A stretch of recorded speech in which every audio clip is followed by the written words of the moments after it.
I can't hear you for some reason, Brim.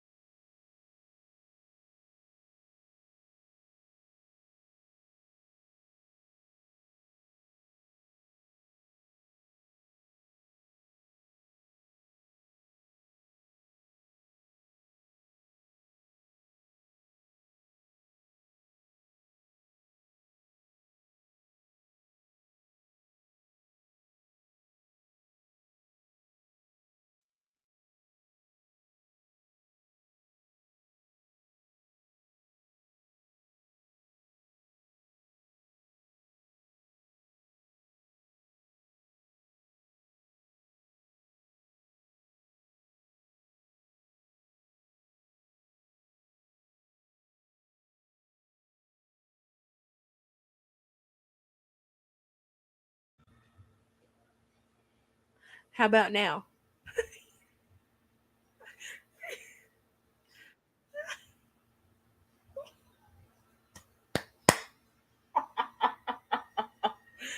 Oh my god. Are we Yeah, I hear you now. I know you can hear me. This whole entire time I had my mic muted.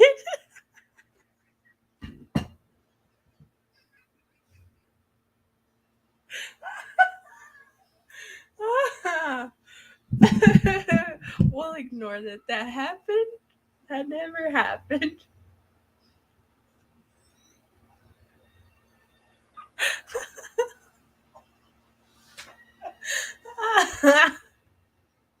Yes, I was muted the whole entire time, and I'm sitting here. I'm looking. It shows the microphone on here, and it doesn't show that it's muted. But I look down there at the bottom finally, and I see that it's muted.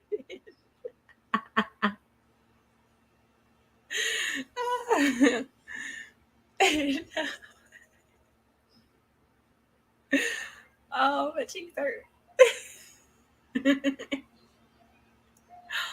Oh my god. Do you like my library? I love your library. I picked out a special spooky picture.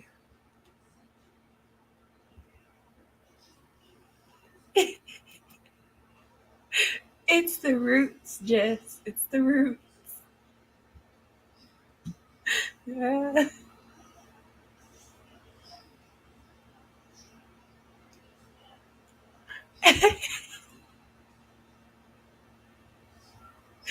Thanks, Tier.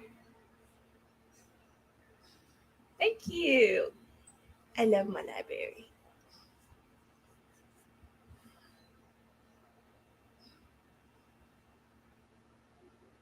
Do what? What do you mean, Jess?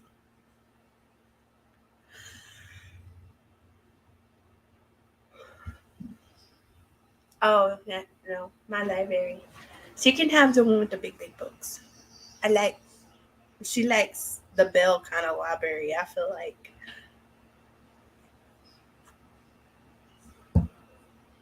Mine is just like an Edgar Allan Poe corner.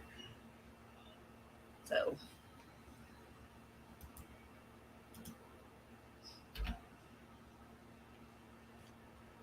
post it again for anybody who wants to come in. I love your name, Spooky Asshole. I am the secret spider. I am the spooky Got one of his. asshole.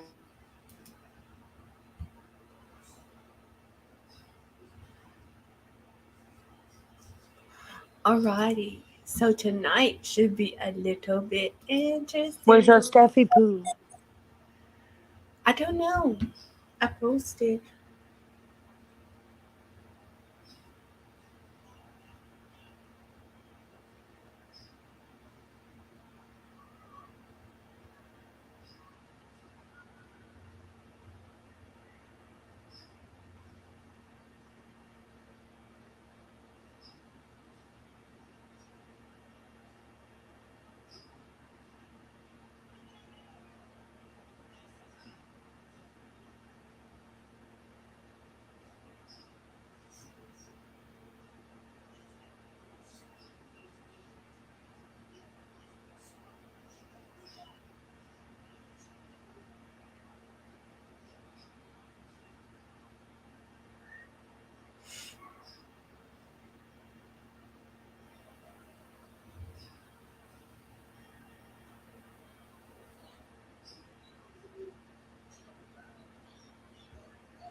She may not be coming live tonight.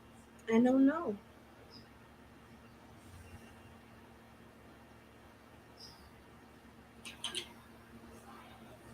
Your nephew and Brian No, no, no, no, are no.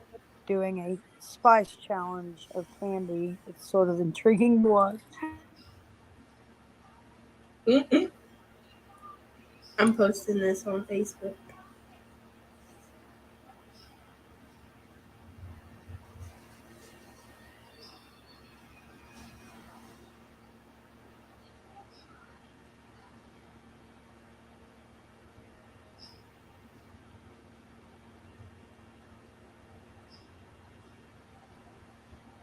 The last image that it has on there, like um, me staring at my phone trying to freaking share the YouTube live on Facebook.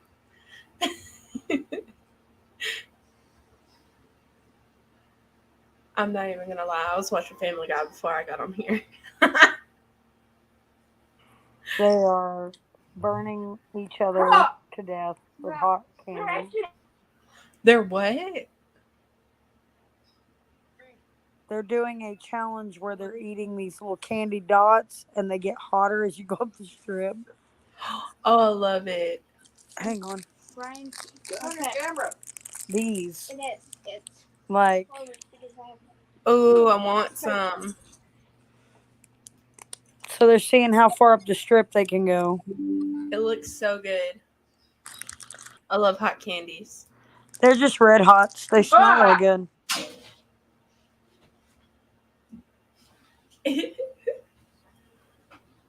I love it. I'll be right back.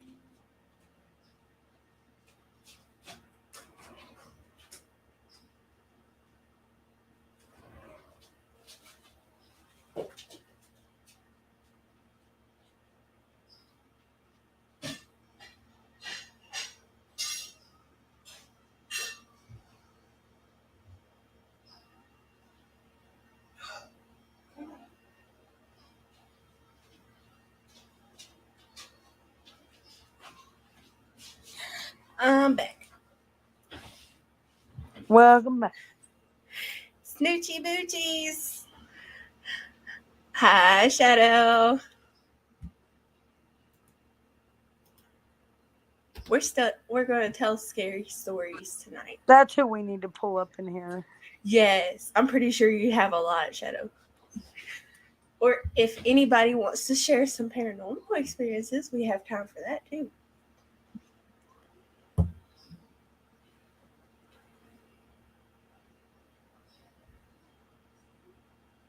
Hello.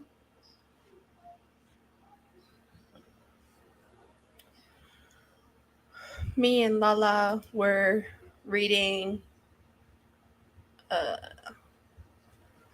this fairies. Is what the book's called. I just forgot who it's by.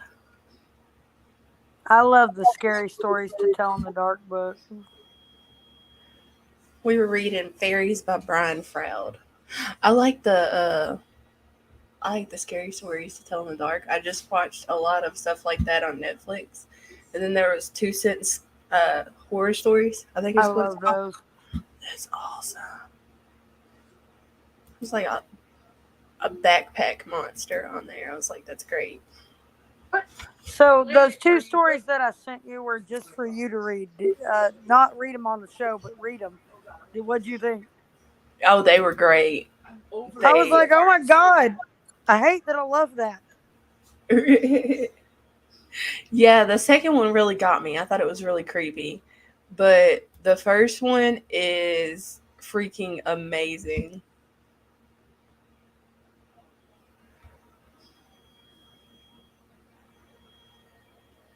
Like I would have loved to have read a little bit more on the first one, like if they would have expanded it a lot more.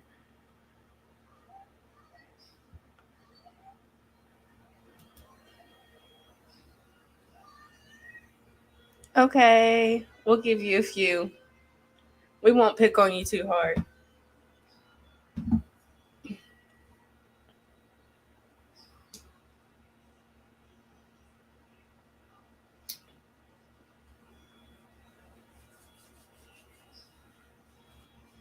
Mom made shepherd's pie for dinner tonight. It was so good.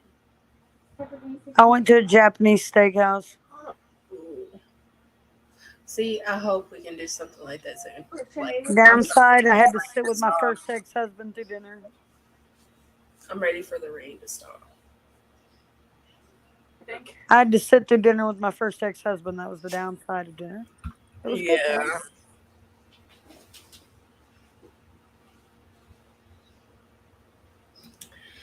That's always the downside.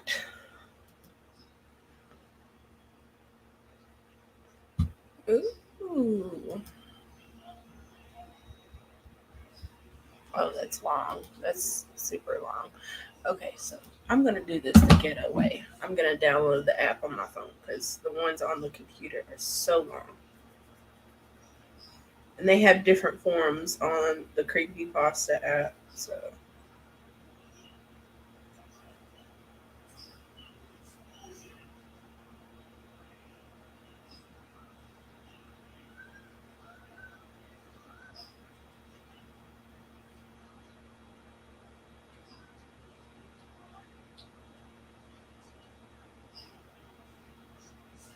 that was quick. I love my phone. No food talk. No, no. I'm good, sis.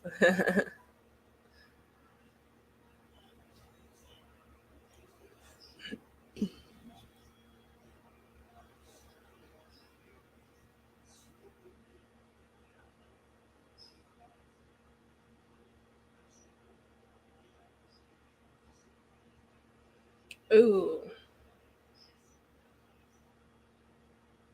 here we go. It's kind of short, but kind of long. I love it. So this one's called Aguar Hospital. So finally, I was going back home to my home island of Puerto Rico and spend some time with my family. This semester was pretty tough on me, but a good vacation was what I needed. However, this time I wanted to take a road trip to the town of my birth, Salinas. I was born in a hospital in a little community called Aguar. I feel like I might be pronouncing that wrong, but it's okay. But I had never personally seen it, not that I can remember anyway. From what I read, the hospital was abandoned and still standing. My mom didn't want me to go, but she didn't tell me why. I didn't care though. You know how moms are, they totally worry just a little bit. Uh, there we go. The ride took around an hour. Aguirre was pretty well hidden in the back roads of the town, but eventually I was able to find it perched on a small hill. The hospital had 2 stories, and a good amount of foliage blocked the stairs to the main entrance. It actually looked like the building didn't want me there. Surprisingly enough, there wasn't a lot of graffiti. Usually, buildings like these are covered in graffiti. I could only make out one word of what little there was: muerte, which means death in Spanish, but it was cut out at the T. The surroundings were also completely abandoned. I could see houses and a small park nearby, but it looked like nobody had been there in ages. A gust of wind suddenly blew, and it caught my attention because it went through the foliage that covered the main entrance. I swore nobody asked nobody I swore somebody was asking me to go inside. The steps weren't all that difficult to go up.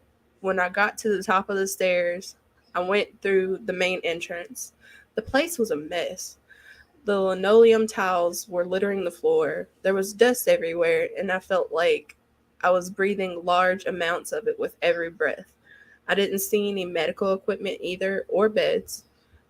The only thing there was old dried up toilets, but one thing did catch my eye, and that was a small trail of dried blood drops leading from one room to another.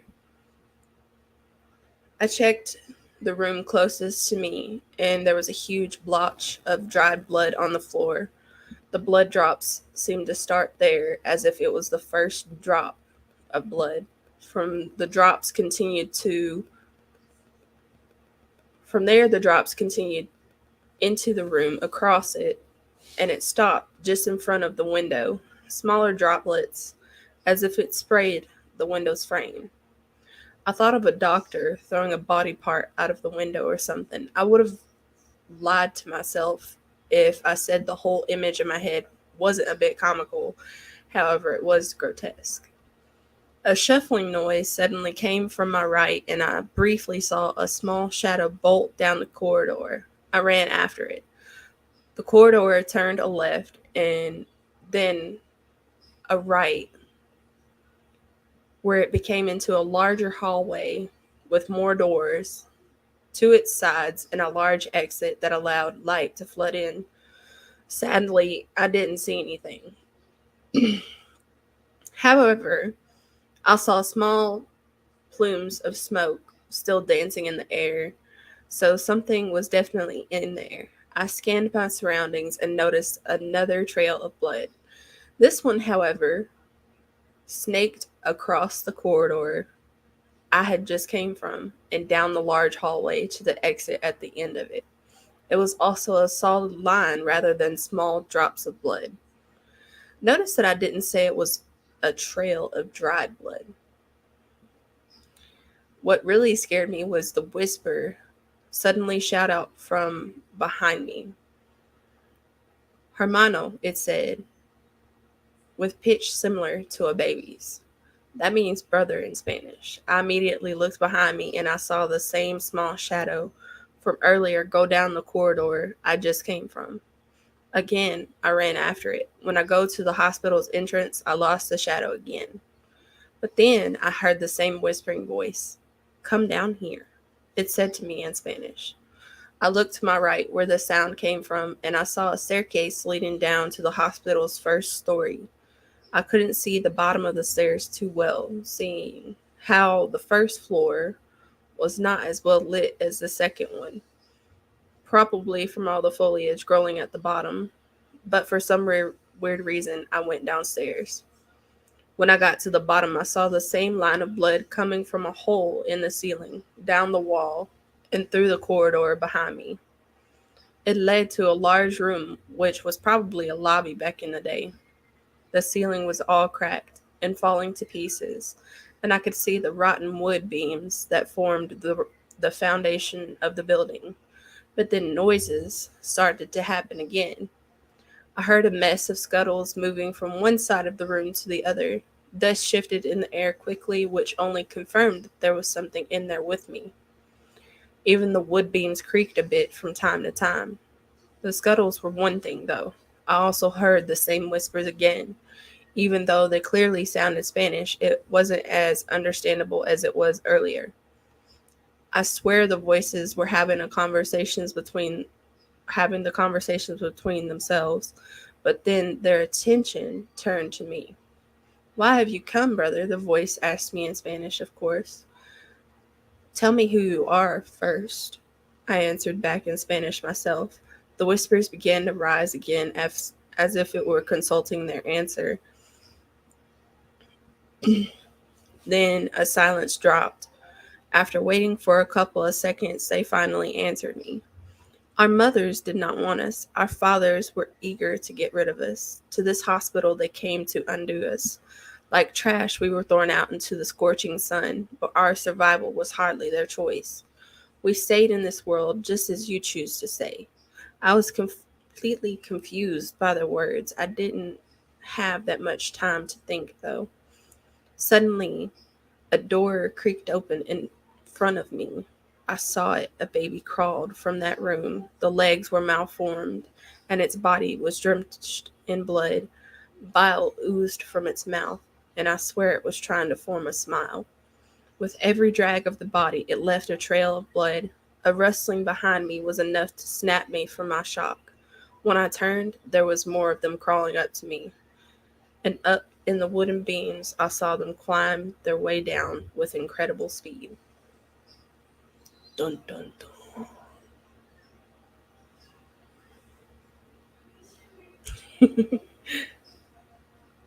Thank you, Wicked.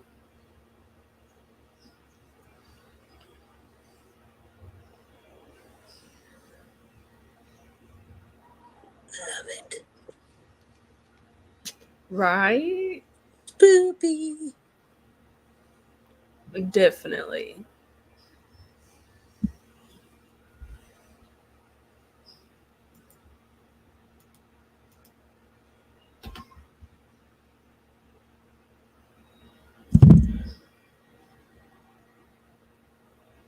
Creepy crawling babies. Yes, this is the highlight of this story. The creepy crawling babies.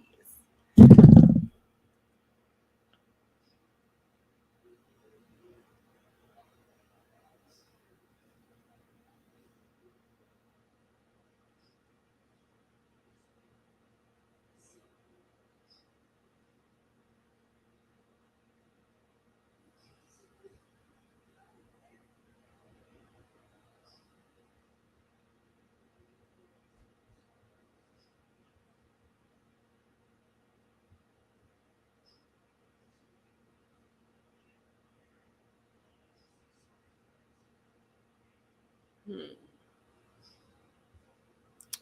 You wonder why the pause. I'm debating on whether I should read this one.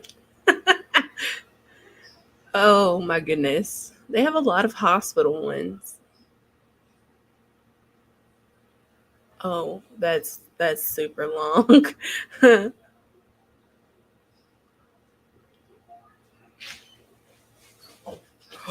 Ooh.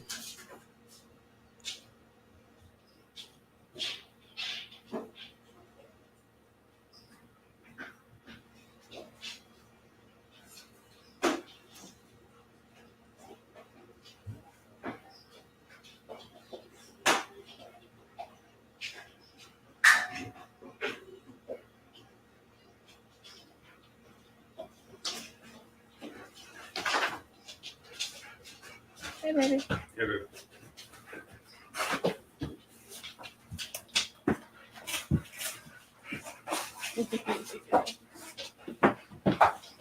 Pounds on daddy.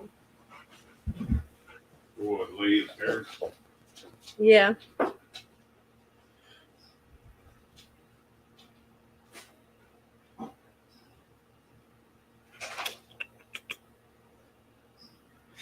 This one's kind of short, but I really like H.P. Lovecraft, so I'm gonna go there. When age fell upon the world and wonder went out of the minds of men, when gray cities reared to smoky skies, tall towers, grim and ugly, in whose shadow none might dream of sun or of spring flowering meads. When learning stripped the earth of her mantle of beauty, and poets sang no more save of twisted phantoms, seen with bleared and inward looking eyes, when these had come to pass, and childish hopes had gone forever, there was a man who traveled out of life and on a quest into space whither the world's dreams had fled. Of the name and abode of this man little is written, for they were of the waking world only. Yet it is said that both were obscure. It is enough to say that he dwelt in the city of high walls where stellar twilight reigned, that he toiled all day among shadow and turmoil, coming home at evening to a room whose one window opened not to open fields and groves, but onto a dim court where other windows stared in dull despair. From that casement one might see only walls and windows, except sometimes when one leaned so far out and peered at the small stars that passed.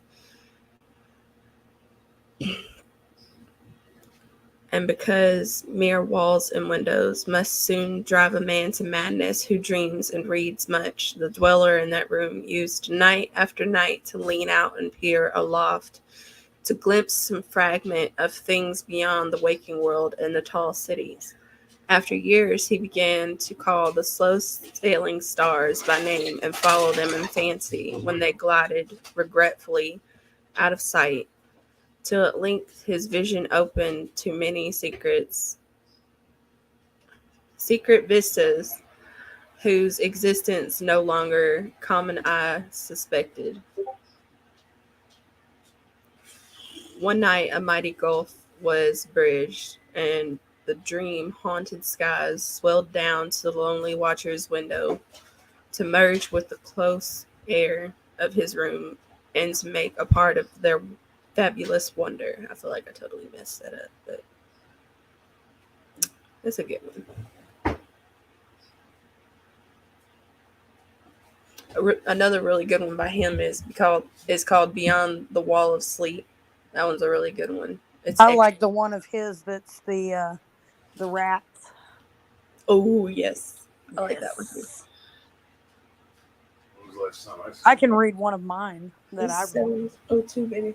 Huh? 702. Alright, she's good. She don't know what they're bitching about. I'm talking about where we take her to go use the bathroom. What about it? They were saying that they were getting complaints and they were talking about us taking her out and how they were taking her out, and she said Magnus was saying something about it. About what? About where she goes poop. She didn't go poop till halftime. You know, she had to pick it up. So they must be talking about their dog. Yeah. That's why I said you might want to call just in case. I don't know what she's talking about, but that's just something she told me. I'm gonna pull up one of mine. Nonsense. I don't read them very often. You know I don't listen to her. She's a fucking drug addict. I just trying to blame my dog because their dog is fucking trouble. More than likely. That's what it sounded like. They got that big ass white dog. That's way bigger than Isaac.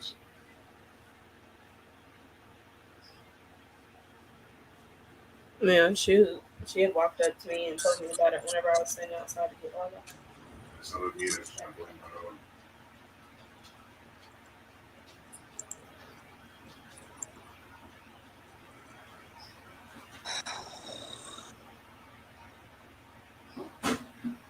There it is. I lost my app. Hello, Gypsy. All right, I can read one of mine for everybody. Lola. Gypsy. I'll mute. Okay. Nicole was sitting in the wide windowsill overlooking her long green lawn.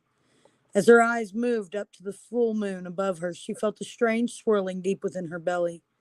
She didn't know why she was so drawn to its wide, bright surface, but she felt it pull at her from the depths of her soul. She reached down and scratched at her arm. She had been itching for days. Tonight, it seemed worse. It was like her whole body itched from beneath her skin. She had fallen outside the week before and been found by a neighbor. She didn't remember what had happened. She was walking her trash out, and then the next thing she knew, she saw her neighbor, Scott's concerned face. She had been bleeding. She remembered that much. She had several deep gashes in her shoulder that she surmised was from falling so close to her rose plants and the stakes that had held them up. She had broken a few of them when she fell. Her hand moved to the wound. It had healed quicker than she expected. She was thankful for that, but it itched. It itched the most, though. A good indicator it was still healing inside. Maybe she had an infection. She would check with the doctor first thing in the morning. Nicole rubbed her face and stood to focus on something else for a bit. As she turned to step away from the window, she felt her eyes draw once more to the white, smooth circle in the night sky. She felt drowsy and yet at the same time like she had too much energy to deal with. Great, she thought. I have cotton mouth again. She stepped into her bathroom and filled a glass with water. As she drank it, her throat and mouth sprang to life, tingling and burning with the cold liquid. The water didn't seem to help much. She felt like she had drank at least a gallon of it today. She set the glass down and found herself walking out to the bathroom to look out of the window once more. She had so many things to do. Why couldn't she seem to walk away? Her eyes searched the yard for something, anything to explain her fixation. Nothing. An empty lawn sat below her, glistening from the fog as it rolled in. Her eyes traveled back up to the moon above. Crack! Nicole fell to her knees. Her arms began to stretch and twist, pulling and bending in strange ways. She heard screaming that sounded like it came from outside of herself, but inside of herself as well. The cracking and bending of her arms was soon mirrored by the cracking and bending of her legs. She fell to the ground flat and rolled to one side. As she looked at her arms, though her vision was blurring, Was she delirious from pain? Or was she growing hair? Her focus was broken by her ribs snapping and twisting, and then the most blinding pain filled her entire body all at once. Just as her vision blurred, she felt herself slipping into darkness, giving into the rage. A terrifying sound filled the air of her bedroom. A small voice echoed from the doorway, her eyes drawn to two tiny feet and the edge of a pink nightgown. As the darkness and rage took her, all she could hear was, "Mommy?"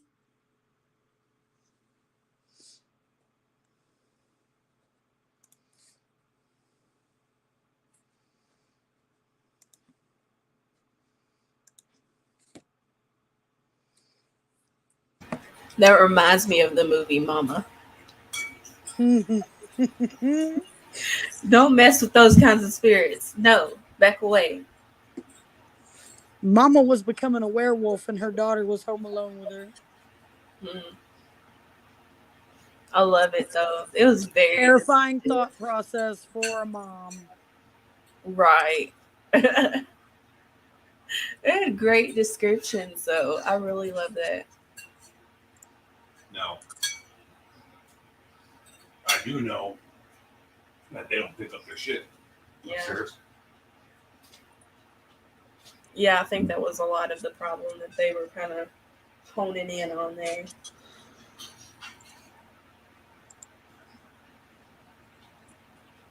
I've seen it myself. Where they won't pick up. I always pick up hers.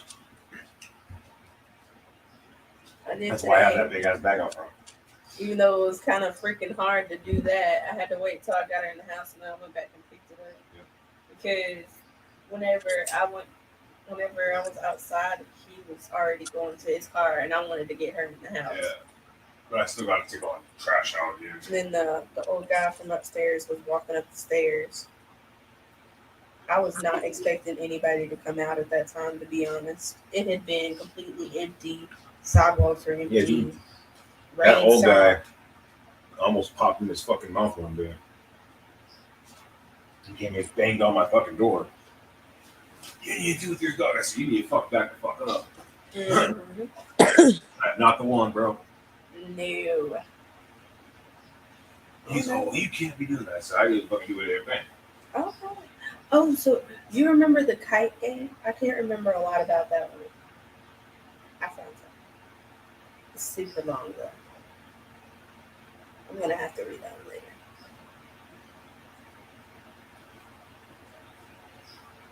Holy moly.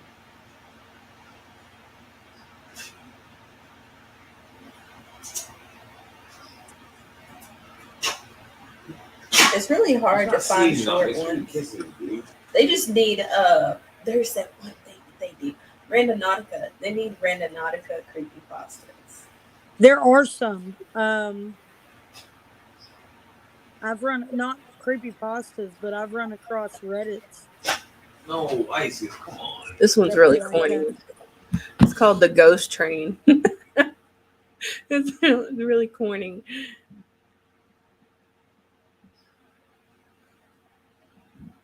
The one thing that got me that looked really corny was there's one place in here it says the evil looking locomotive. I'm like, really?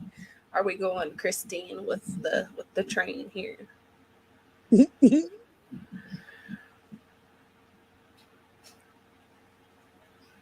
we? I hate ads. Vehicles. Hello. I see you have your Wanderer on today. An old biker that knows shit. I love it. God, we are all so related and it's so obvious. I love it. Are you loading one to read, Brim? Not yet. I'm actually looking for them.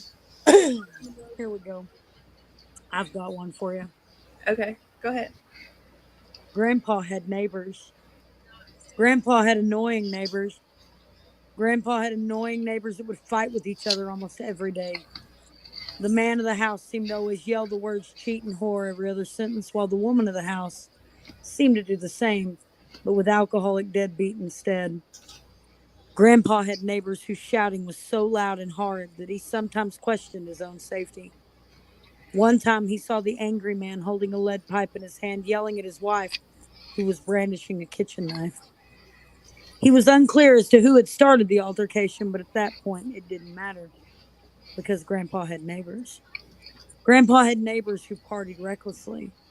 On the 4th of July celebrations and New Year's Eve, when the husband would have his friends over for drinks, they'd fire their guns in the air as the wife left, presumably to go out with her friends and pick up another man or two for the night. Grandpa had neighbors. Grandpa had neighbors who knocked on his door one day screaming through the woods, "Sheila, I know you're fucking that old man, you sick bitch. Bring your ass out here." Grandpa had never even interacted with the woman before, but he knew that regardless, he was in danger.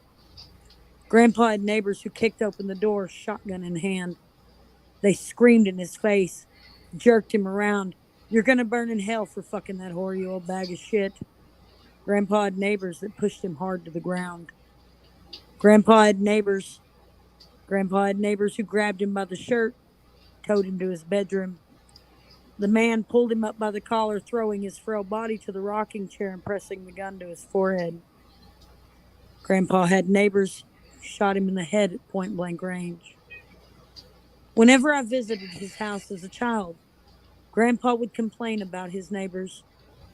As I stand here after his funeral, I can't help but notice that as far as the eye could see from the ridge beside his cabin, there were no other houses for miles.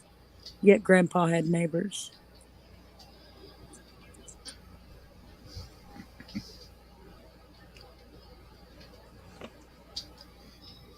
I like that one.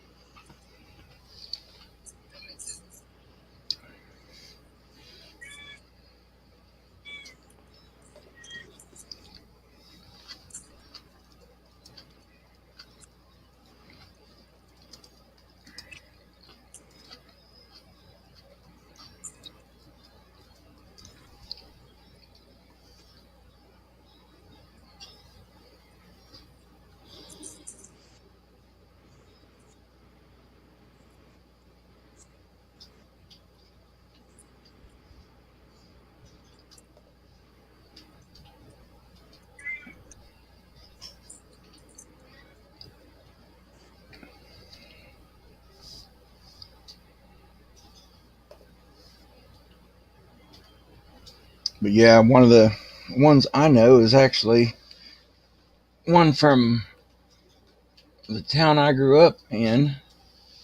And not only that, but it's one of those being on the fire department. It's one of those we got to know this one real well because we get calls to this one all the time. The next town over was called Burnt House, and the reason why it was called Burnt House is because the tale on it was in 1855 there was a tavern along the highway in Ritchie County. Among the more fashionable rests along the way, the Harris Tavern, as it was known, was built in 1836 by Jack Harris and his son William and 3 slaves. It's rumored after a time that peddlers who came to the tavern were rarely seen again. Neighbors also noticed that a slave girl named Dolores, of who the younger Harris was noticeably fond, often appeared in clothing that was ordinarily sold by peddlers. One night a stable boy saw William Harris cut off the head of a peddler with a corn knife. He said Dolores helped him clean up the blood and dragged the body to nearby hollow for burial. Some still know the burial grounds as Dead Man's Hollow. News of the alleged murders reached the Stagecoach Company, which hired the Pinkerton Detective Agency to investigate. Soon thereafter, Jack and William Harris sold the tavern and disappeared. Included in the sale were the 2 slaves, one of whom was Dolores. According to most versions of the legend, Dolores was angered by her treatment, and one day she dressed in her finest clothes, climbed to the glass-windowed lookout at the top of the tavern, and set the building on fire. She burned to death with the house. Locals afterwards claimed that the ghost returned repeatedly, wailing through the night. Her apparition danced wildly in the ruins before drifting into Dead Man's Hollow, where it would disappear. The fan would return again and again until 1882, when William Harris, who had been masquerading as one Tex Howard, was hanged in Texas for robbery and murder. That night, a storm broke out over the village, and the ghost of Dolores could be seen dancing over the site of the ruined tavern. Finally, with a wild scream, she disappeared over Dead Man's Hollow for the last time. Later, a two-story building, the Reynolds Hotel, replaced the old tavern. I spoke recently with the present owner, who's renovated the hotel as a home, and reports that there's no sign of a ghost, but there's a strangeness and not unpleasant, it seems, to permeate the neighborhood. For one thing, says birds in remarkable numbers frequent the old hotel and attempt to roost there. There's notable lack of insects, perhaps because of the number of birds. Now, being on the fire department, we would get calls to burn house almost on a regular basis in the spring and summertime because for a house fire. We didn't have the scanners and the radios like they do now. It's one of those. They had what's called fire phone when I was on. Give them your phone number, whatnot, and whenever a call would come into the fire department, you'd ring your house with one long ring. You go pick up the phone. It either give you information or tell you where you needed to head to, and if you was going to meet up with the truck, or you just go to the fire station. Every time we get one of these calls, you could see the fire from on top of the hill before you get to burn house. You could see the whole sky was lit up. We get to where the hotel was, nothing. Every time, and people could see that blaze for miles around. And by the time when we get all out up there with all the equipment, nothing. Every time.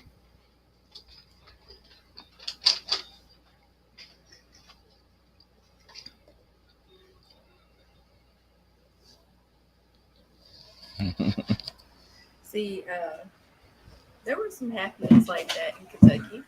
I mean, by the time they got up around the stories about the Sexton house where I used to live down there, the girl had gotten struck by lightning, and that's how she passed away. But everybody always tried to see her through the window because they said you could see her every time it rained. And they would always try to get up there fast enough so they could see the actual outline of this girl through the stained glass window that used to be there.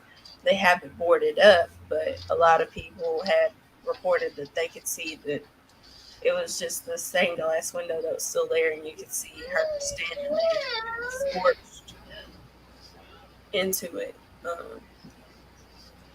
Another one was they had been talking about this girl that had drowned a long time ago whenever I was in 7th or 8th grade.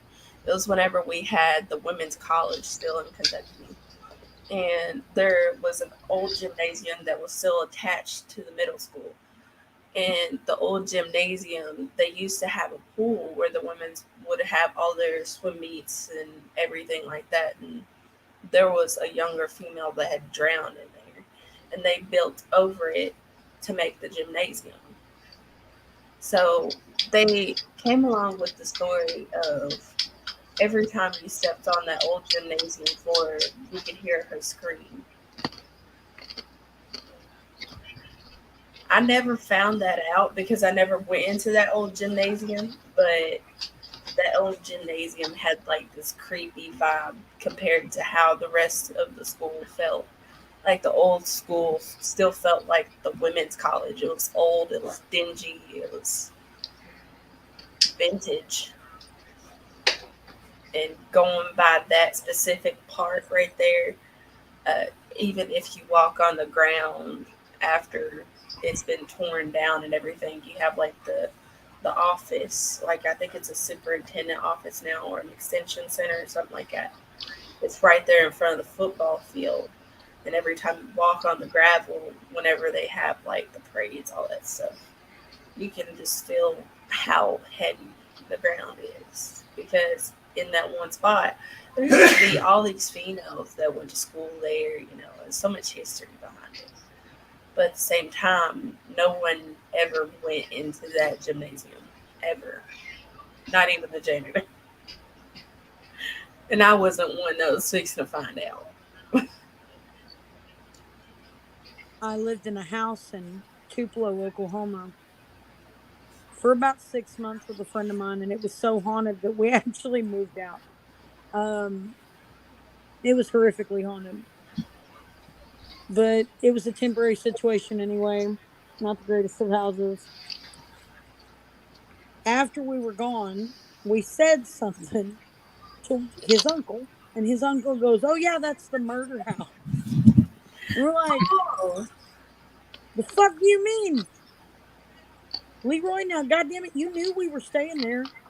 Like you didn't think to tell us?" And he's like, "Oh, it just didn't occur to me till you described where it's at."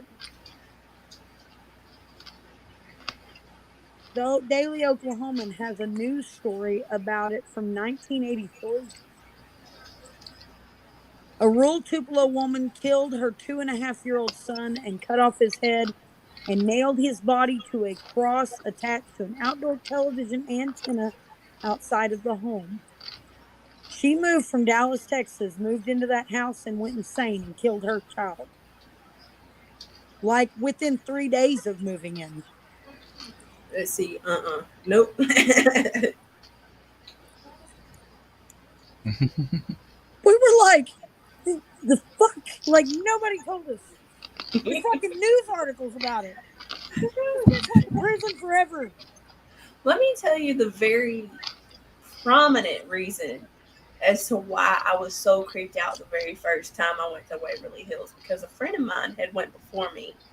And again, this is in Kentucky, if not a lot of people know about it. So it's an insane asylum, and we all know they used to do wrong things there. So the whole thing of the body shoot, there was a guy that used to run down there with like his lantern and all that, basically keeping track of everything down there. He used to be a guard, and he started spreading these stories around himself. It was basically about the truth of what they did down there, how they would just drop the bodies along the wall, and there would be like blood that would fill like the canal place there, and then it would be like the gate on the way out, basically the body tunnel. So there was the chute where they would take it down, and then the body tunnel. So this place is completely freaking heavy. They stacked And them so deep. yeah, There's a watermark like 4 foot off the floor still to this day down that tunnel.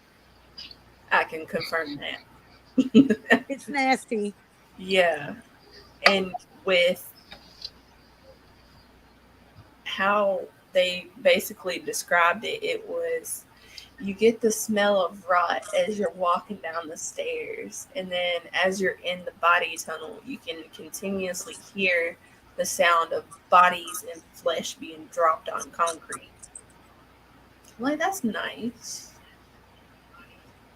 That makes me feel so much better. And then the morgue part was not that much better, because the morgue was like some of the doors were still open and everything when we went there. And they would sit there and they would say things like the doors automatically came open by themselves and stuff like that. But at the same time, this guy's over here talking about there was somebody that got caught in there once. She got stuck. She was stuck there for a whole night. When was that? When did they tell you that story? That was back in about 13, I think. Yeah, 13. Yeah, that checks out. I know who got stuck in there. Who? One of the girls from a crew I can't name for legal purposes, but she was a pro, quote unquote, who should have known better. Yeah. She was gonna fuck with one of the guys, and she climbed in there and closed the door, intent on scaring him. And when I tell you, they have footage where people came in the room and left multiple times, and she was kicking the door repeatedly, and nobody Yeah. heard her. You could not hear her on camera trying to get Yeah, somebody's that's what he attention was out of the saying. door. He was saying the girl had gotten caught there all night and nobody knew she was in there. Yeah, they came and went out of the room where she was at. And she swears she was screaming and kicking the whole time. So creepy. It was the week before we went. I I would wondered not. if there'd been multiple of those. I didn't know when you went. I'm like, I need to know. Yes. 'Cause Here we go. We know who's talking right here. the one that I got in one of those drawers, but it's one without a door. So Ah. I was at least smart enough. I climbed in there and slid back in the bag. Scared the dog shit out of a friend of mine. Hmm. Let's see. Another one. It was the slave holdings on the plantation of Loretta Land. Oh You can hear yeah. chains, you can hear the songs. Oh, They found an old Betty doll. That shows how old those grounds were. oh, it's like Johnny Cash's place down in I think it's down in Haiti. Really? Yeah, in fact he bought that place because it was haunted. I never really heard Wasn't that it many Jerry Lee stories about it. Lewis also bought a really haunted place too? Who, Mm-hmm. Yeah, who bought a haunted place? Jerry Lee Lewis. Oh yeah, yeah. I remember that. I didn't know that about Johnny Cash though. There's a park in Oregon that is haunted. Get your butt up here in the box and tell us about it, Jess. One of Dolly Parton's houses. I don't remember if it's the one in Nashville or the Oh, one up north. it's Dolly World. Yeah, it's in Pigeon Forge. Is Yeah. it in Pigeon Forge? Pigeon Yeah, and Yeah. Forge. one of them was like super fucking haunted, like bad. Hmm. They say her old fling, Porter Wagner, haunts the Grand Ole Opry. But then again, there's a lot of spirits there. There's a lot of spirits in the. I've been in the Grand Ole Opry, and I'm gonna tell you right now, there's a lot of shit in the Grand Ole Opry. I Oh, know Okay. George trust Jones is there. trust me, you'd know Porter Wagner's there because it's one of those. You'd have bruises on your butt cheeks. It's one of those. Oh, Porter Wagner was a dirty old codger. Let Dude, me. Willie Nelson grabbed my ass. Willie Nelson's awesome. Willie Nelson, the only man to outsmoke Snoop Dogg. I did. Right? I went. What? I stood a He'll little admit that straighter in the too. picture. I stood just a little bit straighter. I Yeah, took a her deep whole breath and I house, her walked whole away. plantation is haunted. My mama said, "How was that?" And I said, "Well, Willie touched my butt, so I'm done for the day. I'm gonna go drink now." Yeah. I think the interesting contest on smoking wise is to be put Snoop Dogg up against Keith Richards. There you go. Because, yeah, Snoop Dogg found out real quick against. Porter Wagner versus Hank Sr. for drinking. Oh yeah. Oh, there you go. Now Yes. the thing is, that Or story. George Jones against Hank Sr. Oh yeah. Yes. That Yes. story about his last night, the night that he died. My ex, um, her mom told the story about the fact that he was actually on the way to their house because her dad used to be one of the road guitar players for a bunch of different bands at that time. He played with Johnny Cash, he played with Hank, and it's one of those. And His house is still for sale, yeah.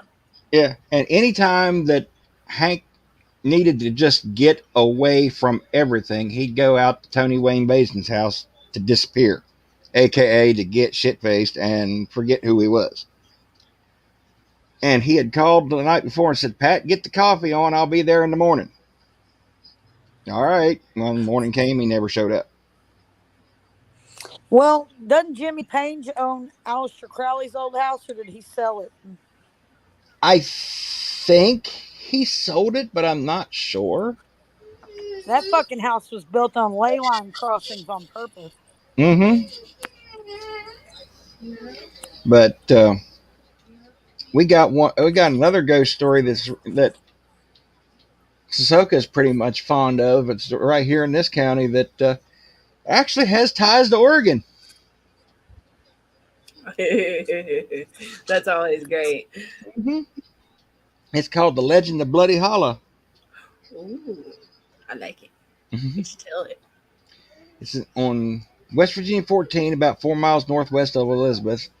The Parkersburg-bound motorist might be startled by a highway sign that pointed out towards Bloody Hollow. Despite its grim name, the hollow in question is mostly peaceful in appearance, young and craggy, narrow up reaches, and expands into a broad, dignified baldness as it approaches the highway. Looking no more dangerous than Alfred Hitchcock, but like Hitchcock, concealing mysteries in its ample fields.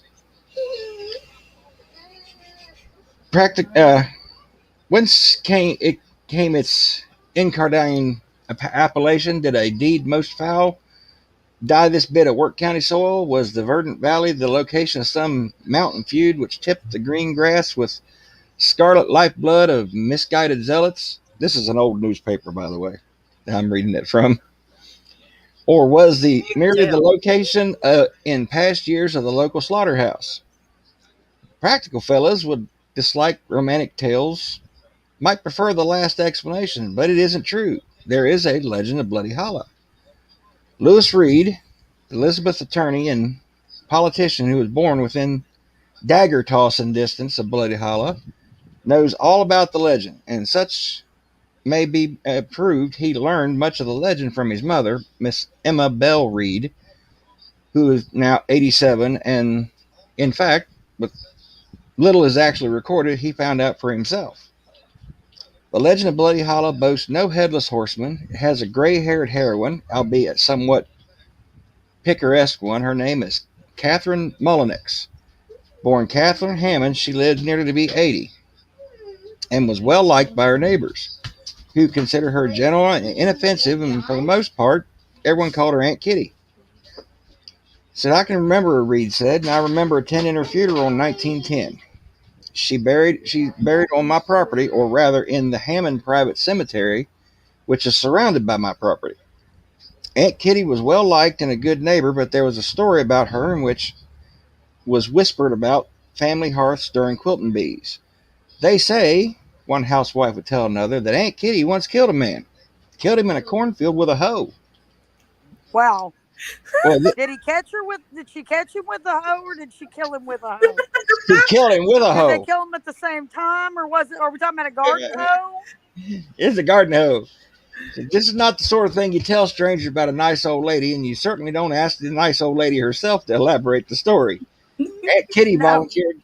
I volunteered no details, but in the area around Elizabeth, the legend about Aunt Kitty persisted and was well known.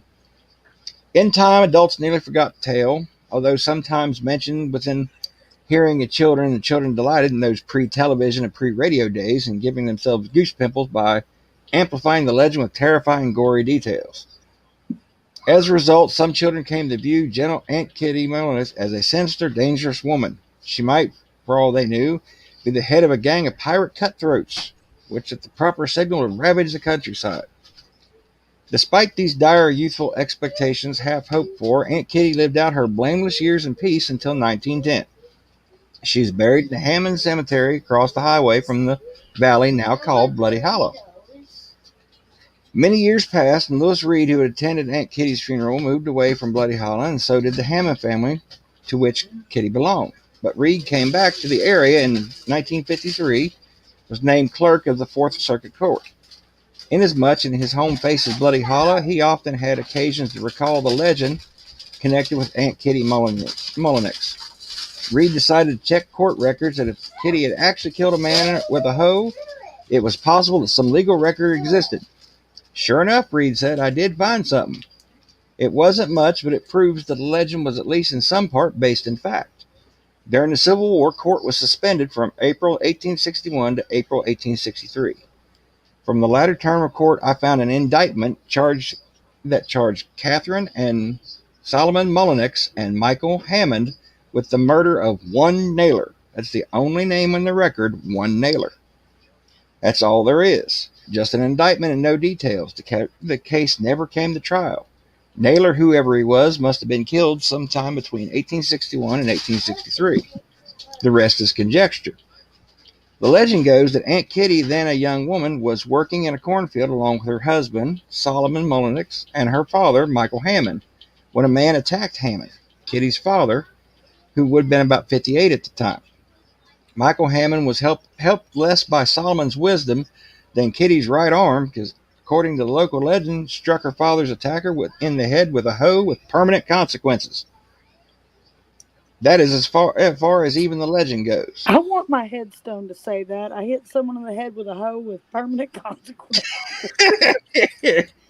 Who was one Naylor? Why did he attack Hammond? No one knows. Knows the disposition of Naylor's body. Incident occurred during the Civil War, which may have been due to friction ensued from that conflict, or from the fatal blow, but may have resulted in differences more personal than ideological. No one knows, says late date. History has quietly closed the door upon the complete story, leaving visible only the name Blood Hollow as the latchstring which the curiosity tugged. Aunt Kitty was buried in Hammond Cemetery, although no headstone marks her grave. Among descendants who lived nearby are one granddaughter, Glenna Watson, and a great-granddaughter, Miss Norma Lee. The Hammond family, to which Kitty's father belonged, Michael died in 1878, moved to Oregon in 1905.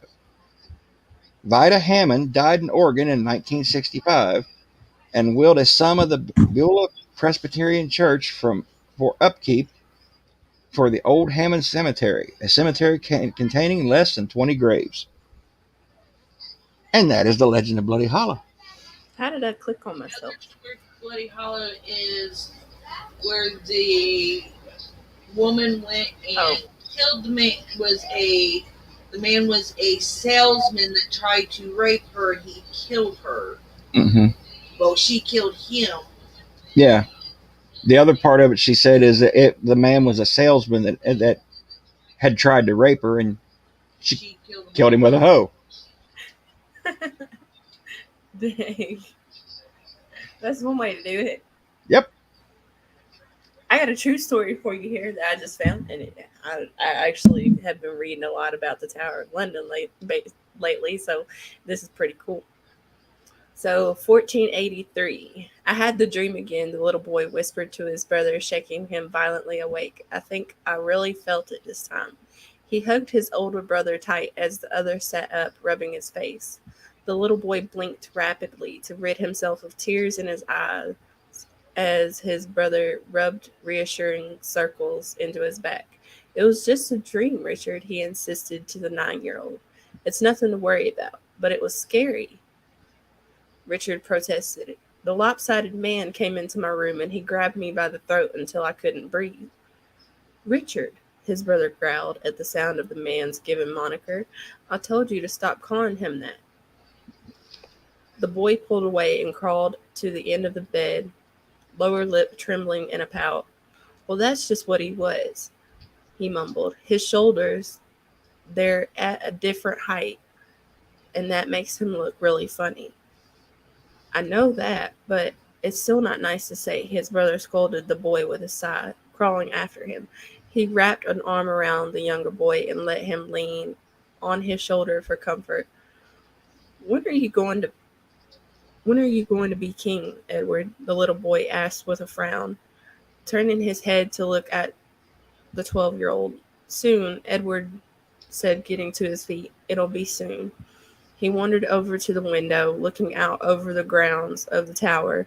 It was quiet, dead quiet. But Edward was certain the guards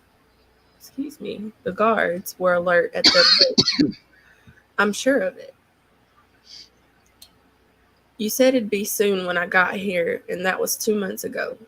Richard pouted out, his expression changing from that of disappointment to that of irritation. And before that, you were here a month already. It's not up to me, Edward called back, refusing to look back at his brother. He hung his head and let out a heavy breath, fist unclenching. We're here until they coronate me. They're going to have to do it sometime. They can't keep us in here forever. What if they never do? Richard asked, sitting cross legged. What if the lopsided? He's our uncle, Richard. You need to stop calling him that, no matter how he looks, Edward growled, spinning on his heel and glaring at the boy. I bet he wouldn't be happy to hear you say that about him. I'm sorry, Richard said, looking down at his feet as the flesh covered his face. Edward let out another sigh and climbed back into bed. It was just a dream, Richard. Please let me go back to sleep and get some rest yourself. We'll ask about coronation tomorrow. Richard's eyes lit up in the moonlight. Really? You promise? He asked. Edward laughed and nodded, patting the spot on the bed beside him. Of course. Now come on. And the brothers fell back to sleep. So the funny thing about this one is August of 1483, Edward V and his brother Richard stopped coming out of the Tower of London.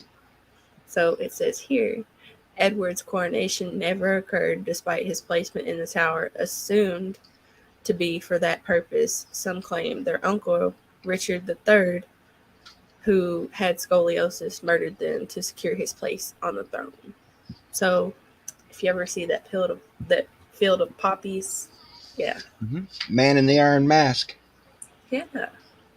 We have here in Oklahoma Beaver Dunes State Park.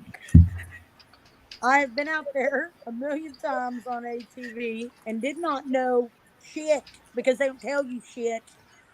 I hate the state sometimes. They don't tell you nothing. But it has 300 acres of sand dunes. And it is notoriously called Oklahoma's Bermuda Triangle. And by its, Um, it had by its, strange occurrences dating back to the days of the Spanish explorer Coronado. Wrote about it. Native Americans tried to warn Coronado of the perils of the dunes, but he didn't listen. 3 of his men disappeared into paranormal flashes of green light while exploring the area without any sign of where they went, according to Coronado's journal. Ever since, there have been random multiple accounts of other people who have simply vanished from the dunes into a mysterious alternate dimension in the same way. No definitive explanation has ever been given, but it is often thought the poor souls are unfortunate victims of what has since been named the shaman's portal. So that's fun. Mhm.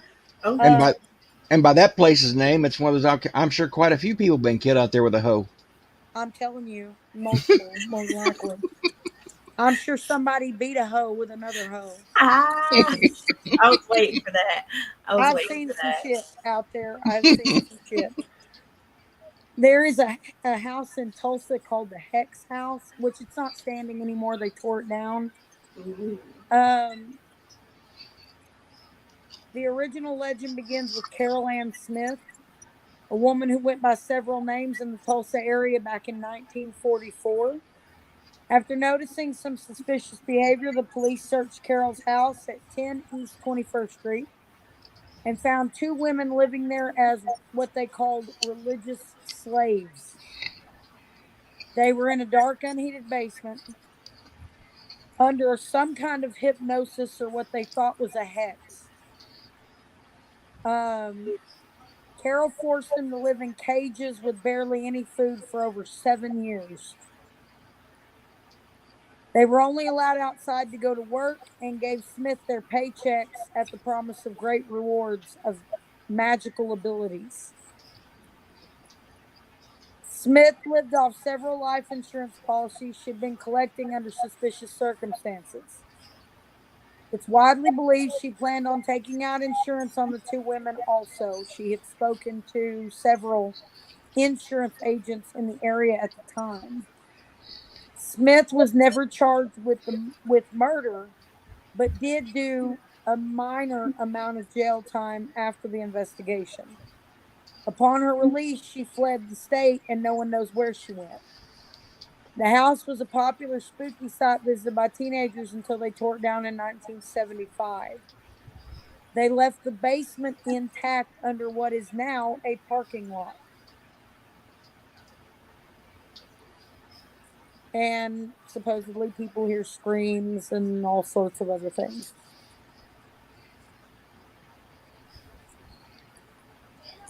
So, yay, Oklahoma. Right. Well, Dang.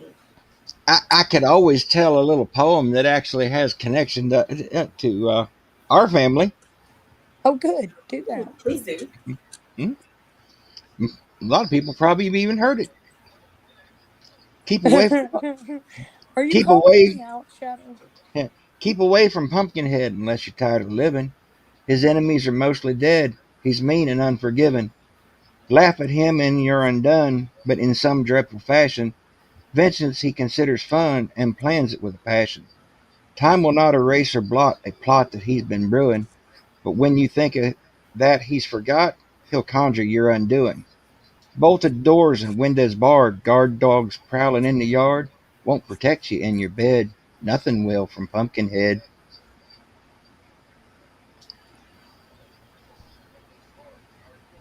That's, yeah. Mm, uh-huh. We won't say how that's connected to our family, and No, we we will not, won't. because we will not say her name. Nope. Absolutely not. But it's one of those. As long as the movies exist, so will she. I know. So many movies. Mm-hmm. They'll never get it right though. No, the closest one that came to it was the actual one that had the Hatfields and McCoys in it. I think it was the last movie. That's the closest one to actually how it all came about.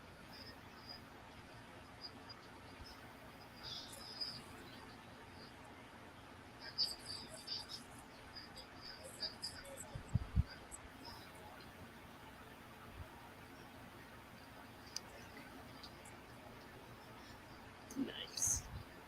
It's dark, so I can't tell one of the stories I know because I can't tell it till daylight.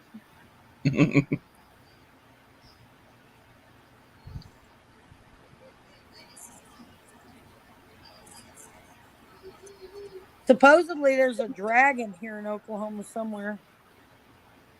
It's been spotted since like the 1920s.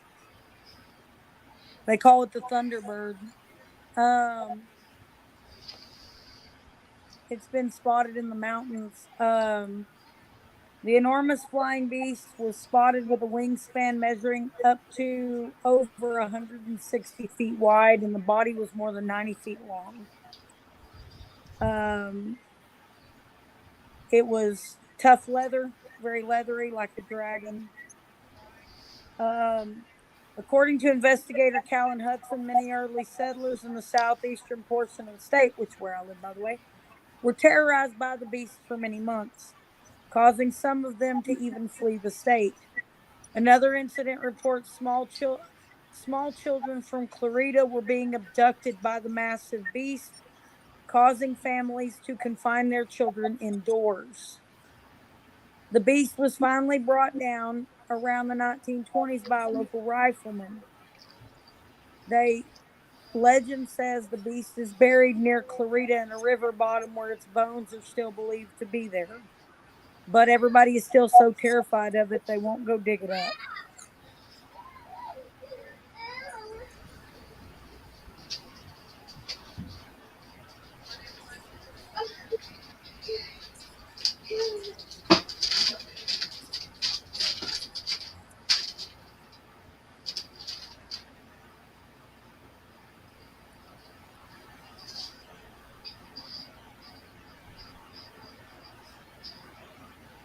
So get on.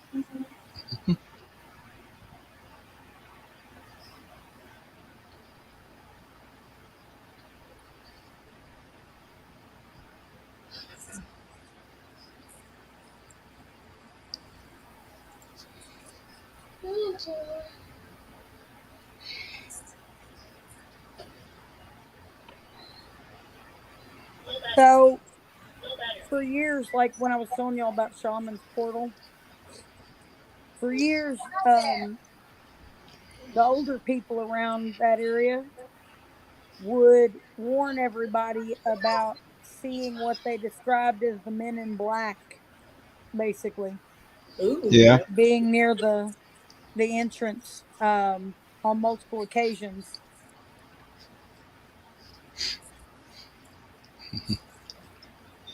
Nope. Mm-mm. Nope, nope, nope. Hmm. It's Then like we one of have the the. Girl Scout murders. I don't know if y'all ever heard about that. No. Um,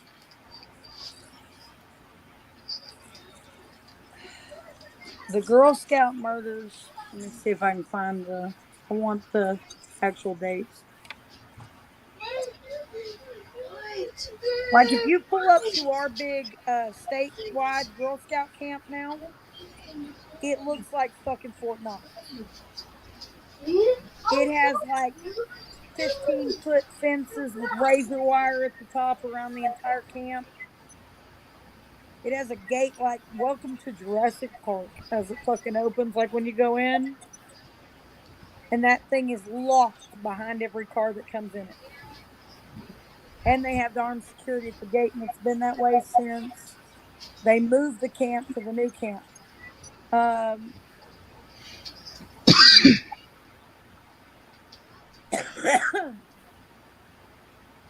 the morning of June 13th, 1977, at Camp Scott in Mays County, Oklahoma, the victims were three Girl Scouts between the ages of 8 and 10 who were raped and murdered. Their bodies were left on a trail leading to the campsite showers 150 yards from the tent. Um, the case was classified as solved when Jean Leroy Hart, a local jail escapee with a history of violence and rape, was arrested. However, Hart was acquitted in March of 1979 after a jury unanimously returned a verdict of not guilty. In 2022, it was announced DNA testing in the case actually suggests strongly to Hart's involvement in the crime. Although there's another DNA profile that is unmatched. Um,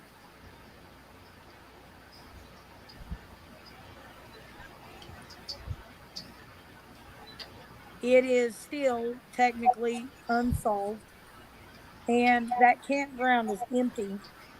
And I know they were discussing on tearing it down because of people coming out there, like amateur detectives and stuff, going out there and milling around in it. But there's all kinds of ghost stories about that place now.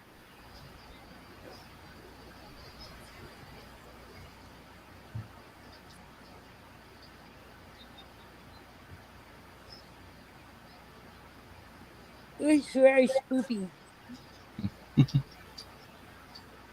Then there's the Purple Church at Spencer, Oklahoma. They burned it down a couple of years back. We used to go out there all the time. But a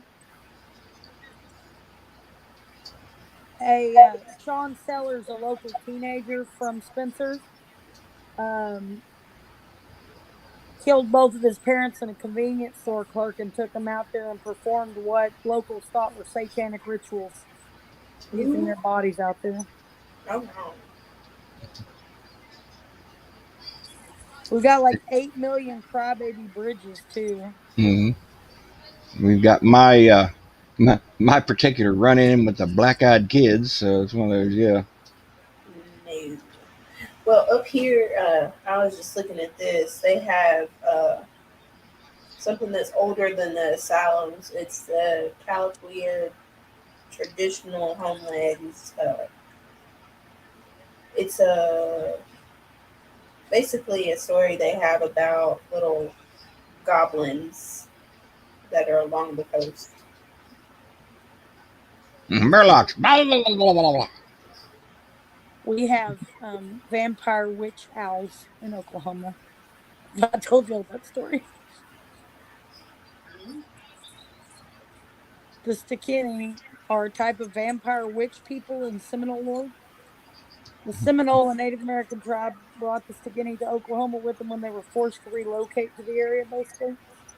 And it's believed these creatures appear as normal humans by day, like members of the tribe, but at night they vomit up their internal organs, hide them in the woods where no one can find them, and then transform into owls who stalk the night, feasting on human hearts and blood. After ripping out enough human hearts to feel sated, they return to the woods where they have to swallow their internal organs again and regain human shape. And it's believed if you hear them say your name or you hear them scream at you, if they scream at you, that you'll die. Yeah. Um, 7 miles from here in Sasakwa, where all of my family lives, there's a place called Stickland, and it's famous for a massive number of Stigini. They appear as a larger than normal owl, about 4 foot tall.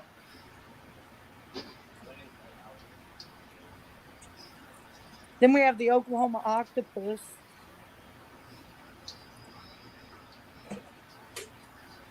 So there's that. Um, the Guthrie Boys Home, um, also known as the Masonic Children's Home, and the Dominion House, um, is said to be like super fucking haunted. According to legend, a worker committed suicide by hanging himself in the bell tower. Um, there has not been a bell in the bell tower in over 20 years, and people still hear it ring at night. Um, they say that if you're underneath it when the bell stops, you'll hear him take his last breath. Um, there was a nurse that worked, this is actually in newspapers. There was a nurse who worked for the boys' home, and she used to abuse the boys that lived there, the teenage boys. She got caught, and they were going to fire her and turn her into police. She got away, and she came back that night, and she Dodo murdered egg. 6 of them. Mhm. And supposedly you can hear the whole thing happen if you're there late enough at night. Mhm. Well, thank you. There's Bird Creek School, which I went to one time. It's in Osage County, Oklahoma, in the middle of nowhere. It looks like Courage the Cowardly Dog's house in the middle of like a big ass open field of nothing. It's a one-room schoolhouse built in the 1900s for Native American children. Um, if you go in the school and write your name on the blackboard, um, you can watch your name erase itself from the blackboard.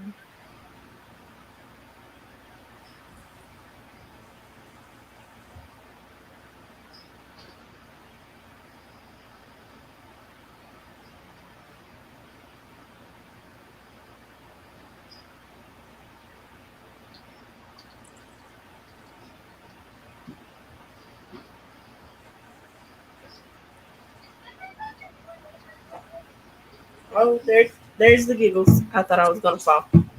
I heard the Yeah, yeah, little smiley boy. He's feeling his oats today. He's been a little Loki all day today. Oh, that's good. I'm glad he's getting a little bit better. He's just bored now. We know what happens whenever yeah.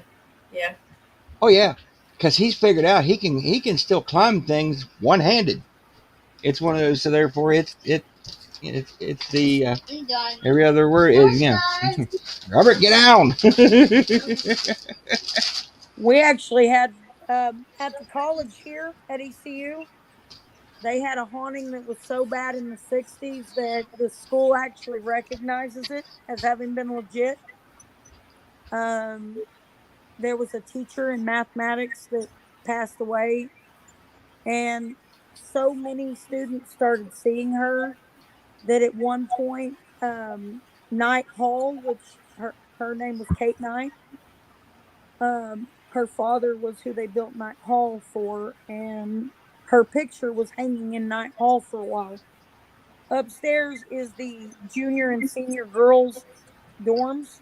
Were up there, and at one point they literally would not allow anyone to sleep in over three-quarters of the building, and all of the girls in the building were in two rooms of the entire building together sleeping. And there's the whole thing's documented in the newspaper and everything here. Um, they almost tore down Knight Hall, and someone suggested removing Kate Knight's painting from the hall and putting it in the old science hall where the math department is. So they moved it over there, and when they did, the hauntings stopped. But they moved her back to what they now call Regent's Hall, which is the downstairs Knight Hall. And when I got married to my second husband, Kate Knight's painting is in the background of our wedding reception. You got photobombed by Ghosty. Oh, it's a there's skeletal faces where on her painting, whereas it's a normal photo, but it looks skeletal in my old wedding photos. And that picture, I'm telling you, like I've seen photographs that look like their eyes follow you. This painting legitimately looks like it follows you across the room. But she's terrorized students at East Central University for years. But faculty's actually discussed in recent years Mhm. sending that painting to a museum to get it off of campus.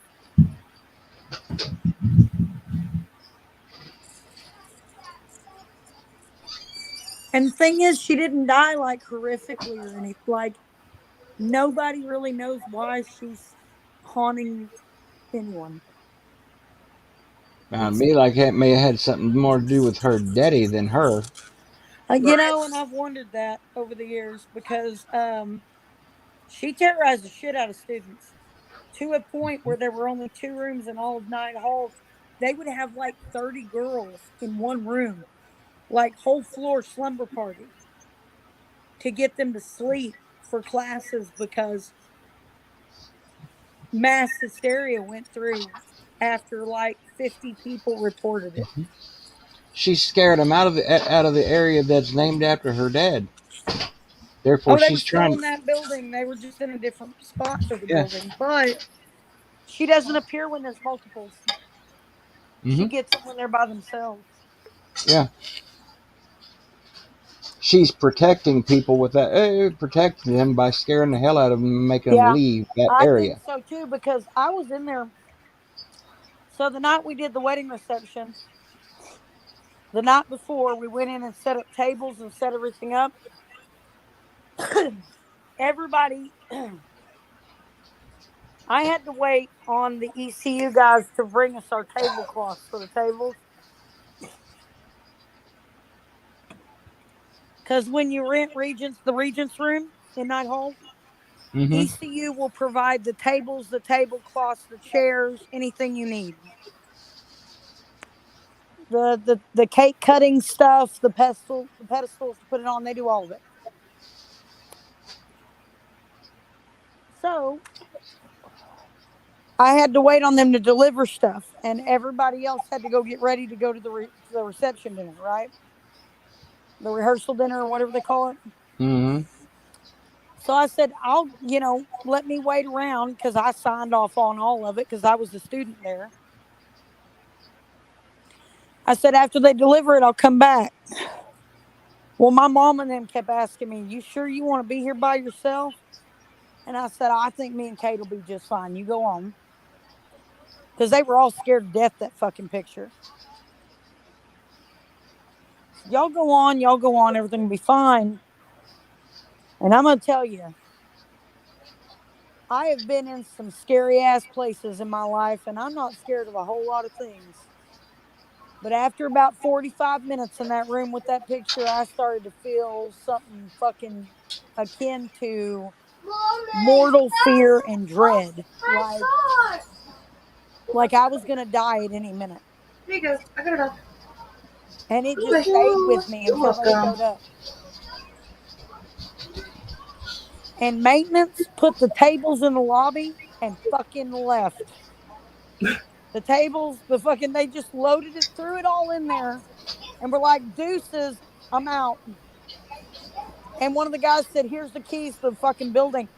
It's a whole goddamn building full of thousands of dollars worth of shit for ECU.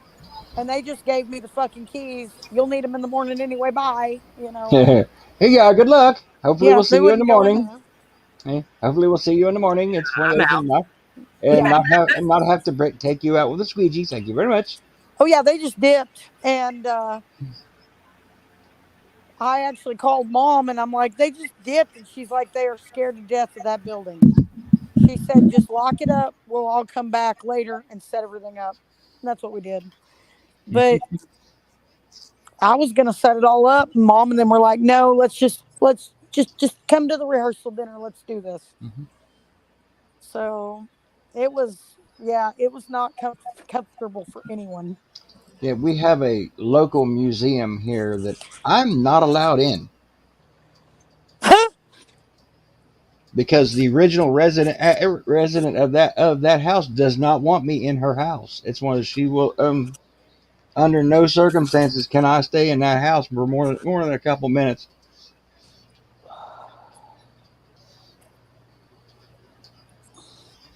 Who is she? Night, sister. Um, who is it that Who uh, is the woman? I don't know the first name, but the last name is Beauchamp. Bocamp. Hmm. Beaucamp. I thought I sorry I tried to put a southern thing on there. It's one of those. All right. Our family has a history with that name. Yeah, we do. Mhm. I know Yeah. some bow camps here that I got into it with all through high school. Yep. The Paisley witch trial I just posted about not that long ago. Hmm. Yeah, they were in there. It was a Yeah. long bloodline ago, but they're in there. Well, this one, she's Civil War era because it ain't there is no way I'm allowed in that house. She is standing at the top of the stairs screaming at me the whole time. It's one of those, and I get a splitting headache anytime I even step foot in that house. I can hear her outside the house. We had an investigation one time where I had a spirit push me backwards out the front door. It Uh, was like, huh, I don't know who you are, but you can't be here. Hmm. Deuces, and shoved me right back out the door. I was like, it seems I have developed a case of vampirism and am not allowed in unless invited. Yep, I'm going to leave. that, that's pretty much it. I can't. I'm not invited in that place, and I'm not allowed in. I'm Plain not and allowed to simple. go. Yeah, I have one of them too. But it Yep. wasn't anything that cool. It was just a ghost that was an asshole. She Oh just no. does not want me in her house. Yep. Oh, it's one of those. I get ill. It puts me in pain just to even be in there. And the thing is, during our pioneer days, that's Sounds where like they me in the Tower of London. yeah during their pioneer days, that's where they have the soup, beans, and cornbread at. Oh shit! You can't And have her soup, beans, and cornbread. yeah, you know how I do it? She has to go in and get it. I can't go in. Okay, has to go in and get it for you. Yep. Got family uniforms in there. Yeah. Yeah, she's got family. Her dad, uniforms in there, and uncle's uniforms in that museum and everything. I am not allowed. I am not allowed to touch the step to go in. No. Why, Mr. McCullough, I do believe they do not approve of you being her beau. right. I can go. I cannot go in. I don't know. I don't know if Axel or Robert can or not because it. Oh, you was able to go in with them. It's just me. They I just must. don't approve of you being her beau. You're going to have I to must stop calling on offend. her. They're going to get mad. I must offend. I guess. You must offend. There must be something that Hmm. has Right. occurred They to did not damage accept it someone's when you wanted situation. her dowry. You wanted her dowry. You were just after her for her family's money. Right. Which is funnier when I say it because I'm super southern. Mm-hmm. Yeah. Ah, but I'm telling you, 100%, you have offended somebody's delicate Not sensibility. Oh offended. yeah. Offended. Offended. You, sir, are on the precipice Yep. of a duel. She does not like the cut of my jib. She does not Thank like the you. cut of Good your jib. day. Sounds dirty. Yeah, thank you, She sir. said, Good "Get that day. big dick son of a bitch away from my ancestor right now." I can't with y'all.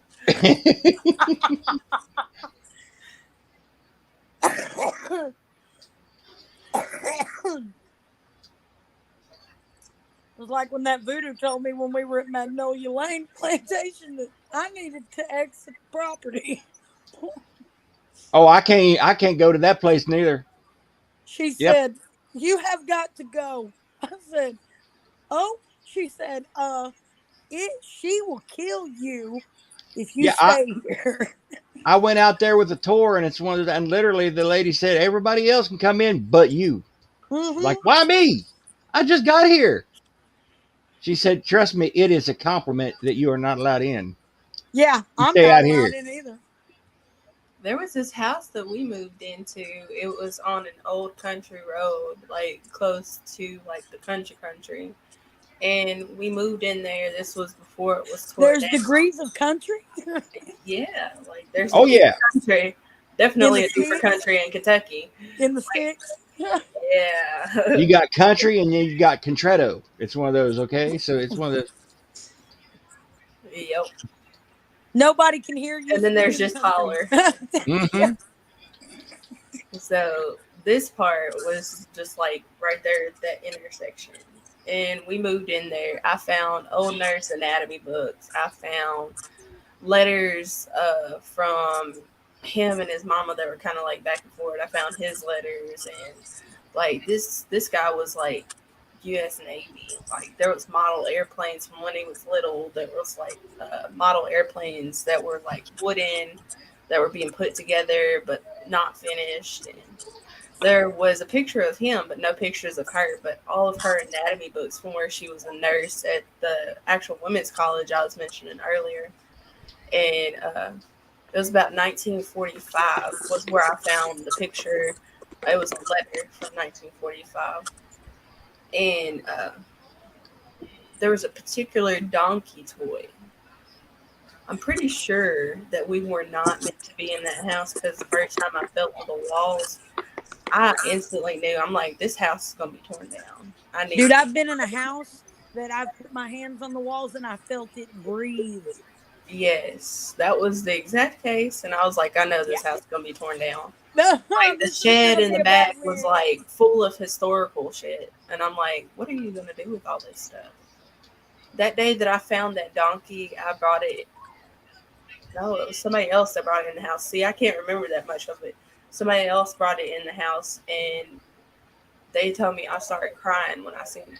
Which I'm the one that found all the stuff in the first place, but it was the particular bedroom that I slept in that you could feel like this presence of this woman there and what she was wanting to do. And she was telling me, like, you got to do something about the house. The house got torn down anyway.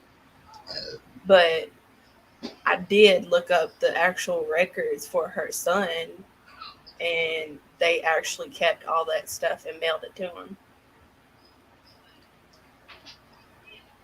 It was really cool of them to do something like that. I thought it was really good. He We was went to this one place one time. It was a big ass plantation. And when we pulled in the driveway, I did not see it, but my compatriot did. We was going in the door and she glanced over real quick and just about got in my lap like Scooby Doo and Shaggy. I had to catch this bitch while I was driving.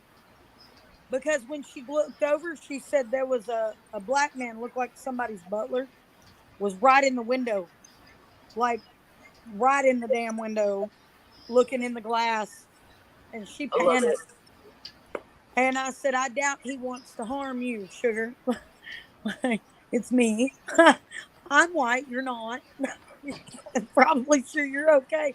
I'm pretty sure I'm the one who's not okay if he looked mad. Yeah, if nobody's seen Haunted in Connecticut too, you need to watch it. Mm-hmm. Nothing Oh but white yeah. people in there. Haunted And in they moved into a Connecticut. slave house. It was probably not the whitest idea. It's I not the mean, best brightest. idea. Ah! Ah! Ah! Ah! You said that out loud. It's so true though. White people get in so much trouble in scary movies, and then the Dude, black people are the first people to die. I And I'm make like, the Okay. dumbest ass white mistakes ever when I'm out investigating. And it happens like all the time. And like I got friends who are varying shades of melanin that go with me from time to time, and they're always like, "Hey, no, you can't climb. What are you doing?" And I'm like, "I'm going in the space." No, you're not. Staying yeah, the it's fuck up like out of that basement because we're without ready to you, I go. have no odds of We're surviving. running. So the Get your white, ass back up here. the pumpkin spice energy is strong with you in this in these instances, huh? Dude, I will go anywhere. Like I have no fear. I will go and my buddies will be standing back there looking at me going, did God not give you a brain? I mean, the gods gave me a brain. It's not the best brain. It's a little gift, but I'm doing the best I can with it. Just just saying, I was a firefighter, so it's like literally when everybody else is going the other direction, I'm going in the direct. I got to see it for myself. Are So you That's it, going in me. the white direction? Yeah. And if you tell me I can't go somewhere, it's I'm all going I to want to break do. my neck to do it. It's This is all I want to do. that, Like that somebody will say, "Don't go down there, you will die," and I go, "Maybe not me." Exactly. And then us okay. black people are like, no, no, no, we're running the fuck over this shit. Like we're running from the fucking cops. I Let's will go. tell you a time my whole ass did not do it. We almost rented a mansion here in town Jacket said white people are stupid. because the rent was $1,000 a month, and I ain't playing. $1,000 a month. It is a Re- 3-story mansion with a full finished basement. Remember, we're the people that they talk about. Going on the news, going, well, what describing what the tornado sounded like, because it's like we went to go see it. We It's wanted to what- go see it. We ain't describing what it sounded like. We described what it looked like. I got We're plenty of also the family person in that goes, Louisville, "I saw Wicked, plenty. mysterious lights in the woods and men in You're not hazmat white. suits," and I Then snuck what over are you? there to get close. oh yeah. You're a god. I will walk right up in them hazmat suits and be like, "What is we looking at?" We'll just say you're gloriously caramel because technically you're an Egyptian god. And then they're looking at me, and I'm like, "What's up? What are we looking at?" Like, we're in hazmat suits, ma'am. What are you doing? But we almost rented this mansion, right? So I go to look at it. I call the dude. I'm like, and I know him. His name's Kevin Johnson. And I said, "Kevin, I need to look at that house on Broadway." He's like, "Oh, okay. Can you wait till tomorrow for Jeremy to show it?" And I was like, "No, Can you I want to try to see it see in the today." bathroom, Robert? And Kevin's like, "I'll meet you over there, but I'm not going inside of it." And I'm like, "But you own it." And he just kind of looks at me and goes, "I've got things I've got to do. I got to be on the phone. So I'm going to sit in the truck and talk on the phone, and you can go in. I'll give you the key. I trust you." Yeah, okay. Okay. Okay. First thing I see when I go inside is somebody had been varnishing the staircase, and they had stopped varnishing the staircase, and the paintbrushes in the varnish as hard as glass inside the container open. And nobody's been there in weeks because now there's dust on everything. Oh no, is she okay? They think that she has stroke. And I look across from it, and there's a door It to the doesn't show basement anything, baby. Okay. with 7 I hope padlocks she's on it. okay. As far as I know. 7 padlock latches on the basement door. and a whole pile of padlocks in the floor. Yeah. And the white part of me said, Oh, "What's in the basement?" Bless you. But the smart side of me said, "I don't need to go Yes, she goes back. down there." yeah. She tells me a lot of stories. So I didn't. A whole ass didn't, because Oh yeah. immediately I felt like the stickiest, grossest presence in the world on the other side of that door. Yep. No matter what The you only thing, the only thing that usually keeps me from going to investigate anything is if it has anything to, what you do, if it's anything slimy or dealing with bugs. It's one of those. you know, But if it growls or hisses, I'm gonna go. Ooh, what's that? Yeah. Yeah, But if it feels no, slimy, I ain't going down there. I'm out. Yep. Mm-mm. it has to go. Don't Shadow. Don't do oogie. Don't do slimy. Don't do iggy. Nope. Nope. Nope. Nope. Mm-mm. And I felt like it was a woman. And I There- finally cornered Speaking of Kevin slimy, outside, and Kevin there told was me, this house that we went into that was by the old hospital that's on Hospital Hill in Russellville. And it was like the old hospital where they used to birth babies, like back when "Oh, my yeah, mom was yeah, yeah. born. And they used the tunnels to film the Halloween movie, which I don't know how they Mm-hmm. managed to do that. It's supposed to be ridden with tuberculosis, supposedly. But this house that is like directly across from it, like corner way, had black ooze that was going down the house. Nobody could live in that house. Nobody still lives in that house. Yep. You said ooze. I'm out. See ya. And I'm like, every time I went by the house, I got the GBs because it had like these broken down windows. The door was like really ugly green. My brain did the whole, I just won't use the fucking basement. I'll padlock it with all 7 locks. We just won't. We will live here and never use the basement." Until I went in the dining room, and the wallpaper in the dining room. Do you remember that old stuff that looked like twall, that was it has like farm scenes and people on it? Mm-hmm. It had green and white wallpaper that looked like that on the wall. And I thought I saw the little men in it moving. And I just turned around on Hill like a little clockwork soldier. I spun completely around and walked out the front door. I'm out at wallpaper moving. We're done. I'm going Did home. you see it? No, you didn't, and neither did you. No, you didn't. Didn't happen. I'm out. There's daylight outside. I went Yep. right out the front door.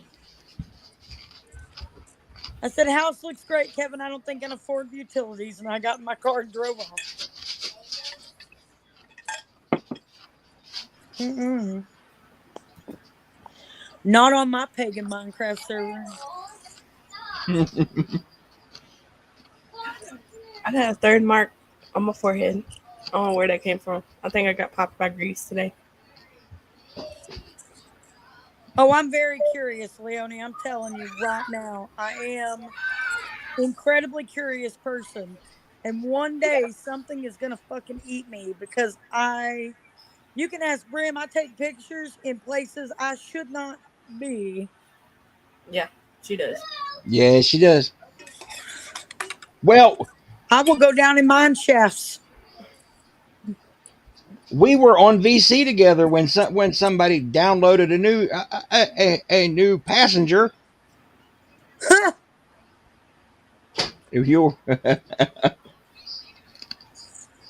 did download a new passenger. mm-hmm. The neighbor did, Yeah. whoever he is. I was sitting in my driveway, Brim, and me and Shadow were on VC on camera, and I'm like, "Look at this dude!" Like, he was walking, and he was like carrying these great big bags, and that was actually what I was. I was like, "Look at this dude! He's carrying like a bunch of fucking laundry." And I turned the camera, and me and Shadow watched him just stop like he ran into a wall. This motherfucker was walking just carefree as hell and went all stiff. Boom. And then he sat there for a minute, and he drops the bag, and he swayed a little bit, and then he acted real twitchy like he was trying to figure out how to make his arms work. Yeah. And then he fucking reaches down to grab the bag, and every time he tried to lift it, his hands opened, and he kept looking at Love his you, hands Jess. and looking at the bags, and we were like, "What is fucking happening right now?" This motherfucker downloaded a new passenger right by the fucking church. Mm-hmm. And he was trying to figure out how to use his goddamn body to walk. He looked like That's looked crazy. like he was trying to use a one of the waving tube man bodies and trying to walk. And then he got it down for a little bit. Then he went a little bit, and then bam, hit it, and then dropped everything, and we start all over again. Like his feet would start working, but he'd forget how to work his hands. Mm-hmm. It was the weirdest shit I've ever. I'm like, oh, good. And yet again, we couldn't stop watching this. It's like, what the, you know, if this guy would have looked in our direction, was like, yeah, well, we're done. We're screwed. If he would have looked in my direction, I would have shit in the seat of the car and drove off. I'm telling you, my car was still running. I would have just backed out and left. I'm not That would have been drunk. quicker than Like, that would have been quicker than the get off my page, Corey Feldman.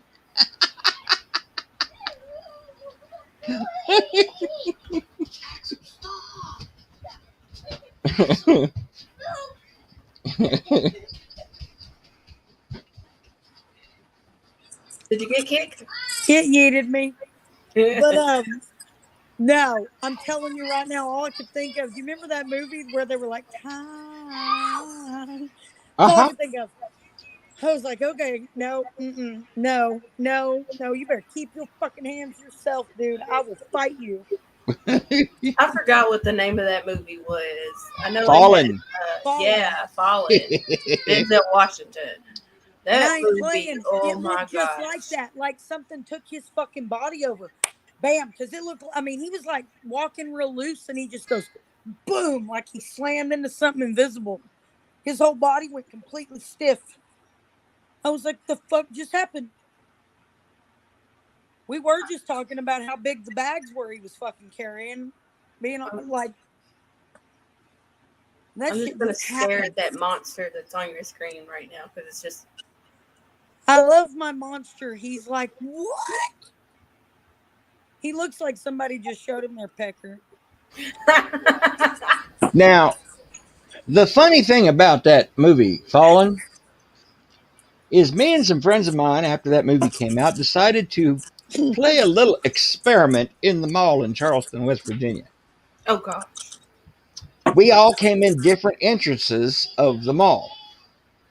And one of us would be singing that song and would run when we'd run into another one of us, we'd brush up against them and stop, kind of act funny, and the other person would pick up that song where the first one had left off. We cleared the entire third floor of the mall. I mean, ghost town. That's so great.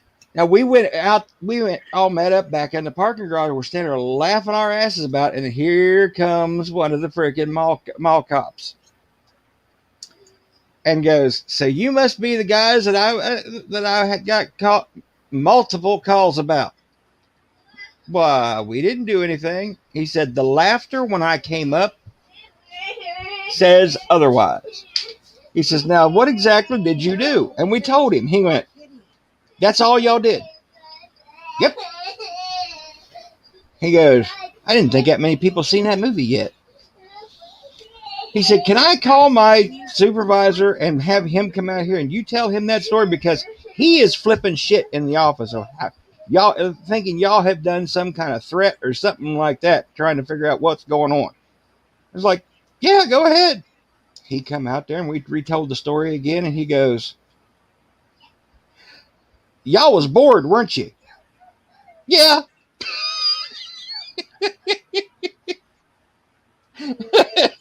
That's what happens when you have a squirrel mind and you get bored. I will tell you, multiple times in my life have I seen something jump between people's bodies, and it is that smooth. Mm-hmm. It is that fucking smooth.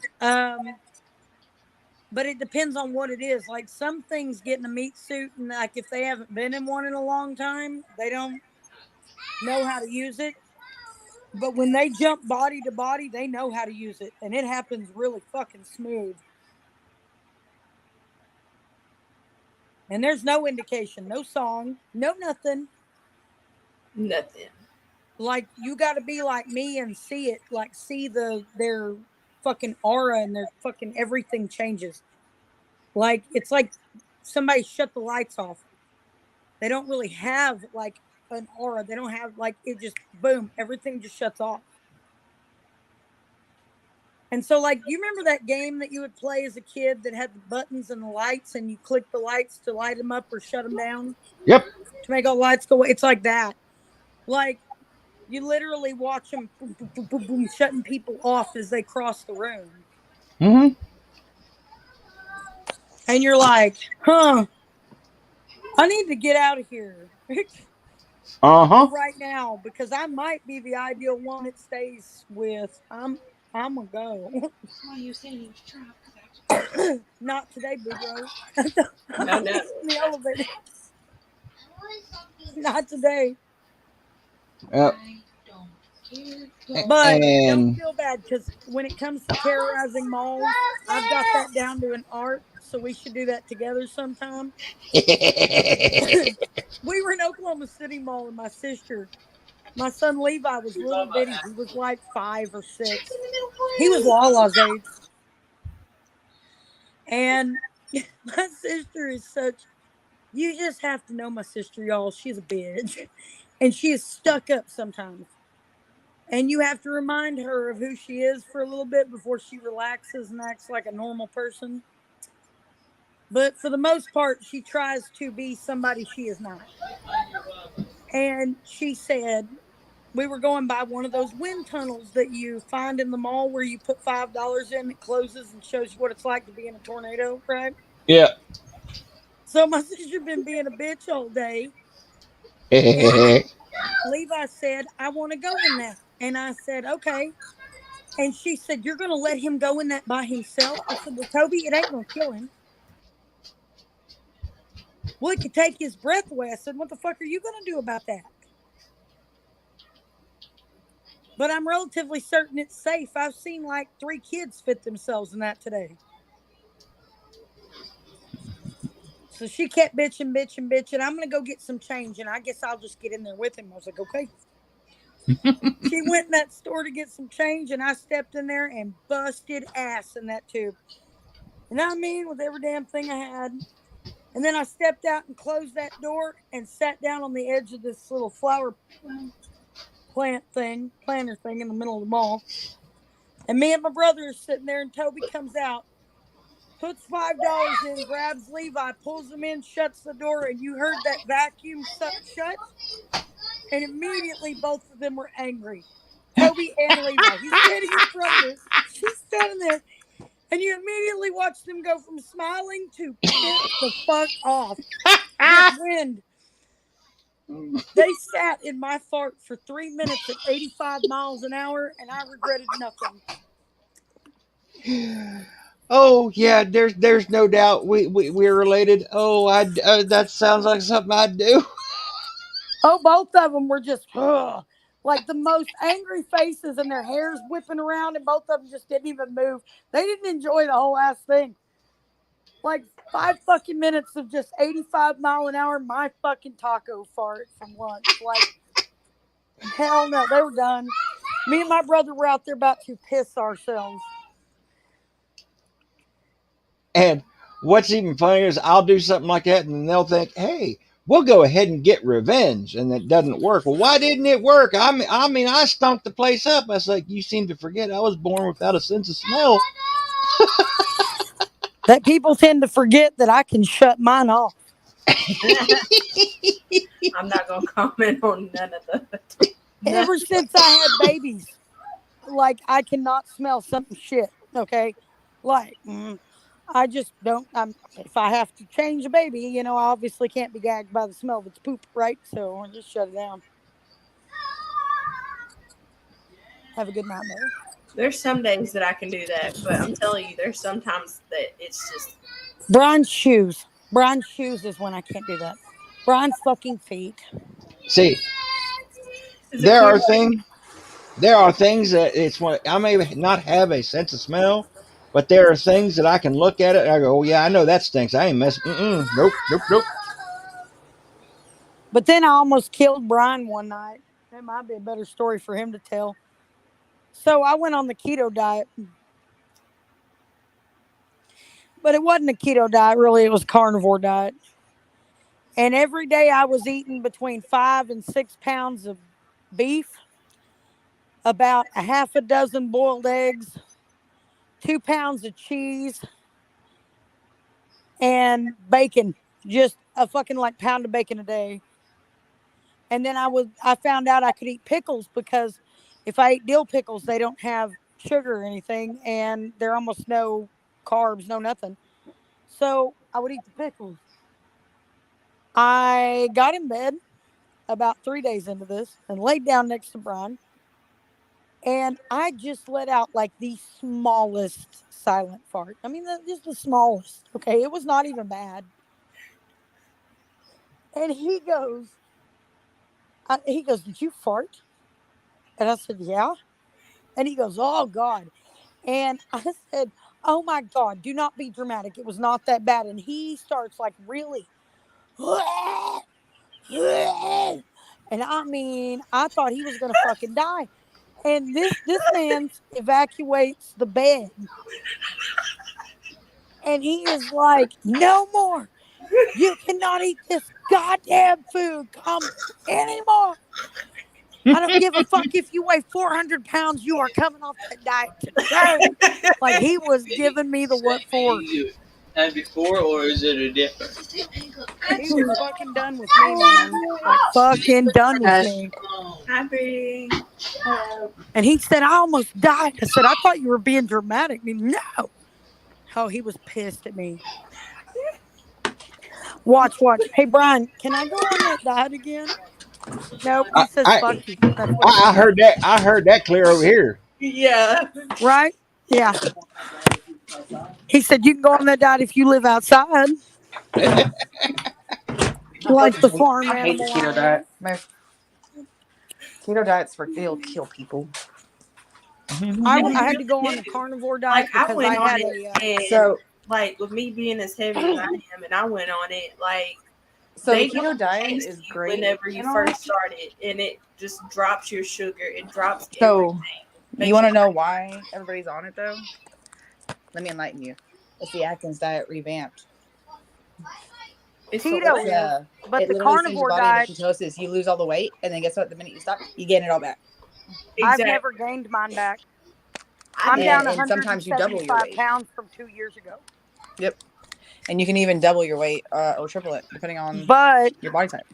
genetically speaking, they say I am only supposed to eat meat, really. Yeah, if you're like more paleo genetics, where you I can have eat that, then more yeah, what they call it, the caveman diet. Neanderthal blood Neanderthal. than anything. Yeah, So the caveman diet. yeah, I have to eat high doses of protein, almost no carbs, no grains, none of that. I'm not supposed to eat any of that shit. Oh yeah, well done. Well done meat actually makes me ill. Oh yeah, it's gross.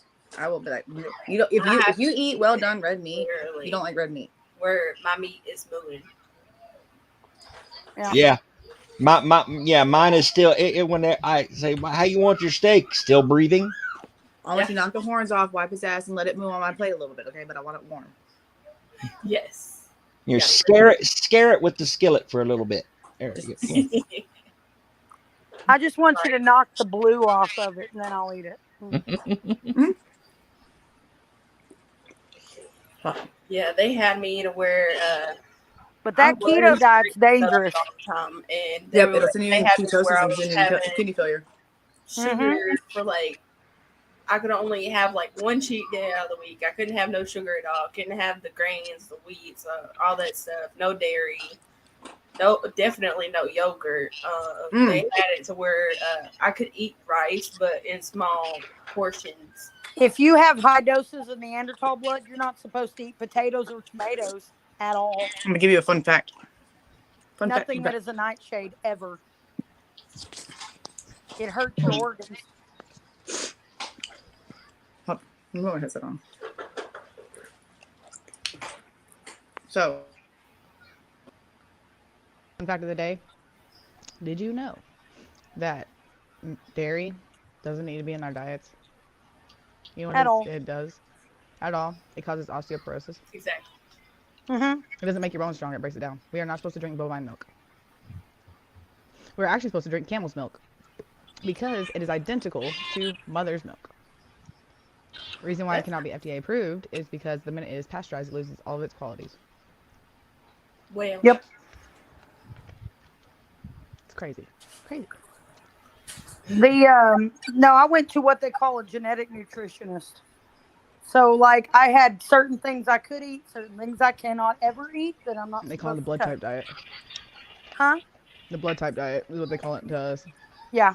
I'm O negative, so there we go. I'm A positive with an RH Me factor. too. Oh, I have RH negative. I have a Same lot here. more sugar in my blood than I do anything, which is why my body temperature is the way it is, and I get cold really easy. Me too. And at the same time, But I radiate heat like a it's motherfucker. like my body keeps up a lot of water, and it just never went away. It's because we're aliens. We're gods. I started gaining weight whenever I was Yeah. like 13, and then by the time I was 18, I was like 230 something pounds. Oh wow. Now I I'm was, at like 330 something. I was at 356 back a month back. I weighed How tall are you? 385 2 years ago. I'm I weigh 5'4", 205 so now. it's a lot of short and dumpy. You It's a look lot. It has I a know, lot to right? do with me being Imagine. short and wide. So Well, That's you what don't eating look your short body and type wide. That's does. why. Like yeah, you're exactly. proportionate. Like I've seen you whole bodied and you look proportionate. Like you don't look Yeah, that heavy. exactly. Like that's what a lot I of think that's people the say. thing. Is a lot Because of like it is people tell me that water, too.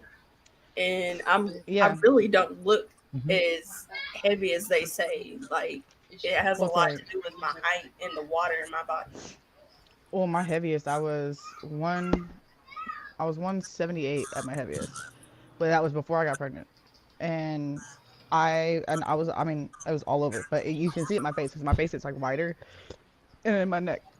But I get the wider ass, I get the pooch, and I get the wider thighs, and I'm like, what the fuck? Swear. And it's like I did the exercises that they had me do during keto, like to kind of help with my little fupa area, my little belly hang. So they had me do little things like that. And still the I'm water heading your is way. what makes it protrude like that. And I'm like, Yeah. can't get rid of it. It's still there. So you are born with the amount of fat cells you'll ever have in your life, ever, and Well, they inflate and they deflate like balloons. However, what happens when people get excessively heavy, and I say that very gingerly because some people cannot help it, it's a genetic thing. it's in my The genes. fat I cells have will Samoan literally in my blood, burst. so I Well, have they will those big burst. bones are natural.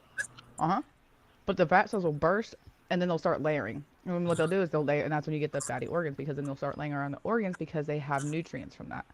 It'll pull the water and the nutrients from your organs. What they basically are saying to me every time I go to the doctor is I'm the healthy version of chunky. Yeah. You can be a healthy fat person. Yep.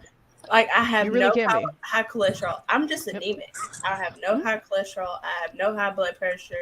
It's literally just one instant problem, and I'm allergic to antibiotics. I'm like, Do you have joint when pain? they say that the weight, I may be overweight, but at the same time, it's like, Well, considering what you said your weight is and your height is, by FDA standards, you're obese. I'm obese.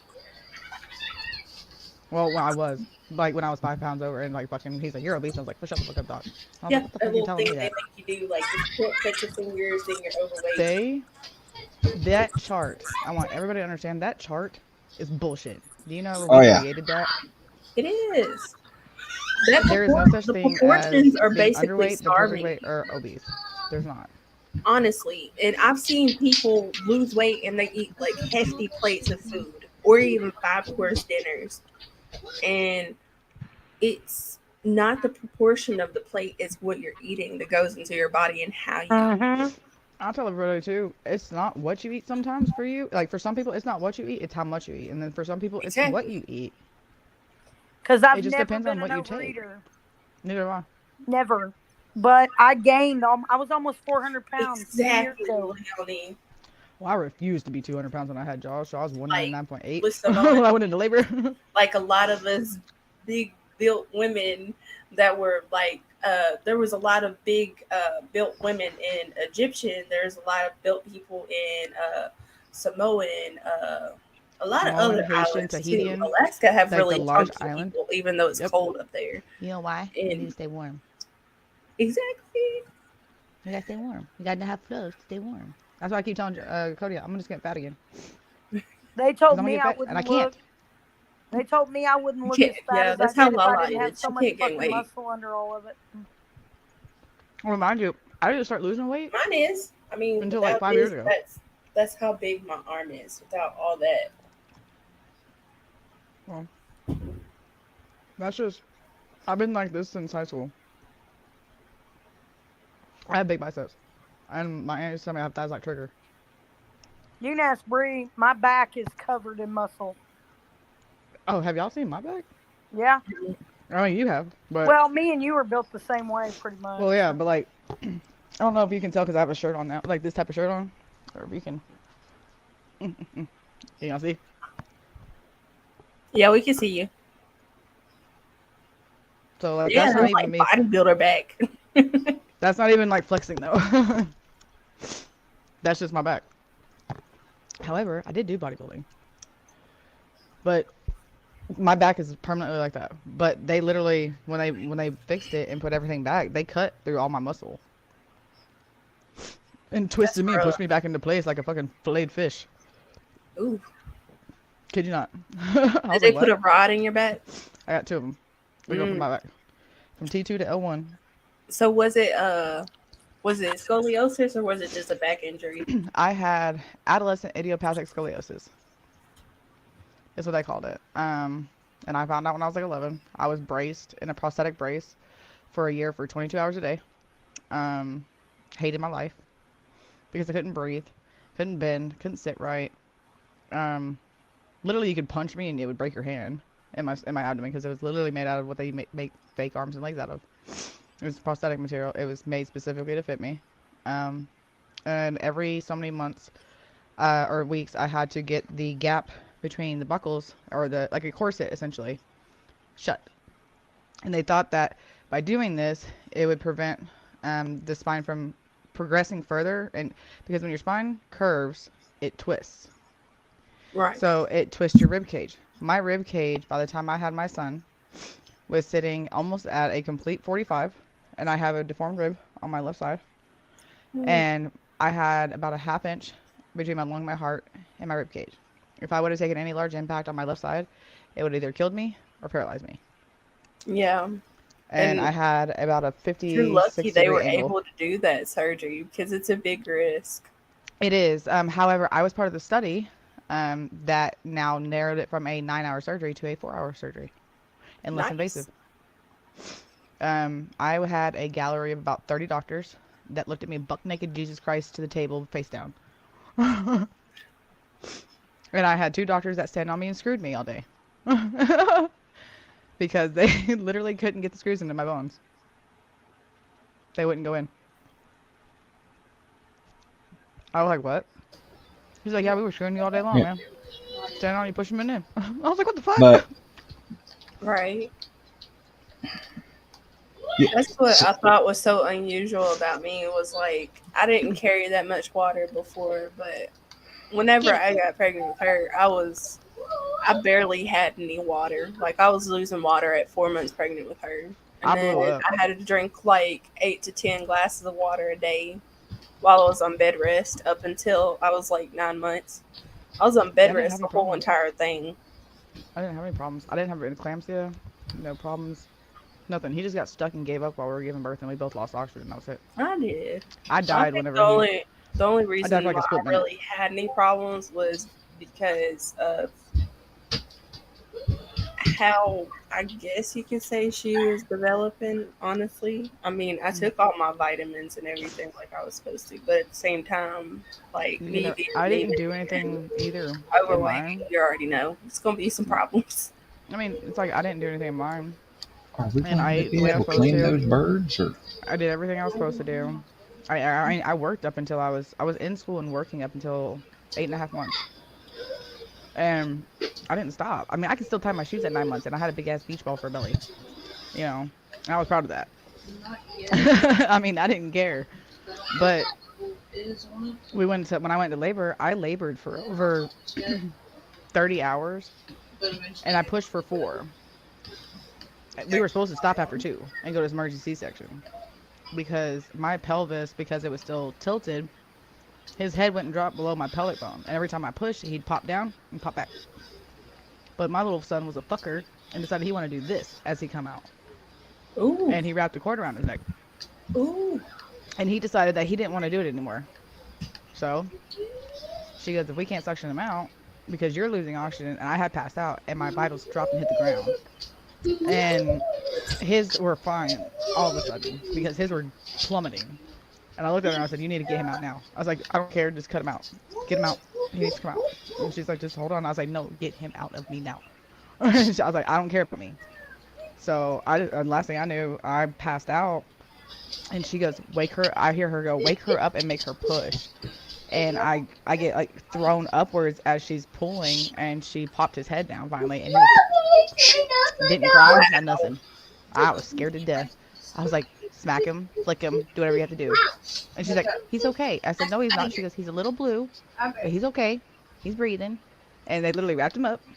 My ex-husband got him, looks at him, and he looks at me, and he goes, here's your baby. And he goes, meh. That was it. Didn't even cry or nothing. Nope. I get Wow. this. Literally. Yeah, And he looked at me and then smiled and went. Levi was 36 hours of labor. I was like, God damn. I And thought he was then going to be a ended big up ass having watermelon to have a baby, too. C-section. Thank God he wasn't. And I He was just had a on big head. Pitocin That's one with induced that labor. 30-hour labor. Mine was The only day that I had Levi, I went in to go see my doctor for a checkup, and when he went to look down there, I was dilated to a 7. Oh, what? Yeah, I I had was no only a idea. 3 when I went. Yeah, he was like, I need you to go to the hospital now, like straight there. I will meet you there. I was scheduled for induction the next day after Josh's due date. I went into labor Mother's Day night, which was a Sunday night. Labored all day Monday. Started pushing Monday night at like 10:30, 11 o'clock finally, because they were like pushing Pitocin, trying to get me to dilate. She had already broken my water at like 1, 2 o'clock in the afternoon. I was like, what the fuck? My I'm labor was done. Pitocin induced as well because I was at a 7, but we got there and they were expecting me to go ahead and dilate out, and I didn't. And so they had to push Pitocin, and all of my labor was in my back. Mm-hmm. I had Mine was complete in my back lower labor. abdomen. That was with Robert. All her labor was in her back. And my back too. My back and my lower back. I So- barely like. I It was felt like I was everything. going through just regular cramps. Honestly, my labor wasn't anywhere specific until my water broke, and Oh, then I had Pitocin induced spasms in my labor stomach. blows. Then It blows. Josh I was had jumping 36 off the hours chart. of Pitocin induced labor. yeah, They And- literally came in at one point and asked me, they're like, are you okay? And I was like, after they gave me my epidural, she goes, how do you feel now? I was like, I'm good. And she goes, really? Because right now, because he was literally before my epidural, she's like, are you sure you don't want one? Are you sure? And I was like, no, I'm fine. He's spiking off the chart and coming back down with my contractions. And she's like, he's hitting you hard. Are you okay? And I'm like, no, I just want to go to sleep and I want to eat and I want a cigarette. And she's like, you can't do that. And I was like, fuck you and get out. I think the only time that it really got bad was when they were about to do the emergency C-section. She flatlined, so they had to hurry up and get me where my belly band was straightened up. They did the epidural. I threw up so bad. And with Robert, when they did the epidural for Robert, the dude did it wrong and pretty much had her entire right side paralyzed. So Walking epidural. yeah, so when Robert did come, he was just I didn't feel it. she didn't feel it, and it's one of those. And I almost had to play catcher because nobody was ready. See, And that's what happened with They had me. my Pitocin up too high. they had the Pitocin up too high, and the nurse, she didn't have her gloves changed to the right ones. And she comes over and catches him, and what do I do? And the other nurse just said, hold him. You know. And when the doctor came in, she looked, she goes, oh, well, my job's already done. Why? I guess I could go back to the office if I wanted to. right, right. Well, she still had. See, that's the thing is my epidural. I was scared to get the epidural honestly because where my back was messed up at the time, like having scoliosis, and I even told the anesthesiologist, I was like, please, please, please, please, please, be careful. I said, please don't paralyze me. And he's like, oh, I've been doing this a lot. I said, no, no, no, you don't understand. I said, I'm not straight. And he goes, what? I said, my back's not straight. He goes, you're okay. And I was like, if you hurt me or my baby, I will find a way to kill you. And he's like, you're gonna be okay. He's like, I've done a lot of scoliosis patients before, and he's like, that's why we have the X-rays of your back and stuff. He's like, that we did the quick one, so I can see where to put it. However, my stupid ass body decides to go when they put it in. It rocked it to one side, and it literally was hammers down my right leg.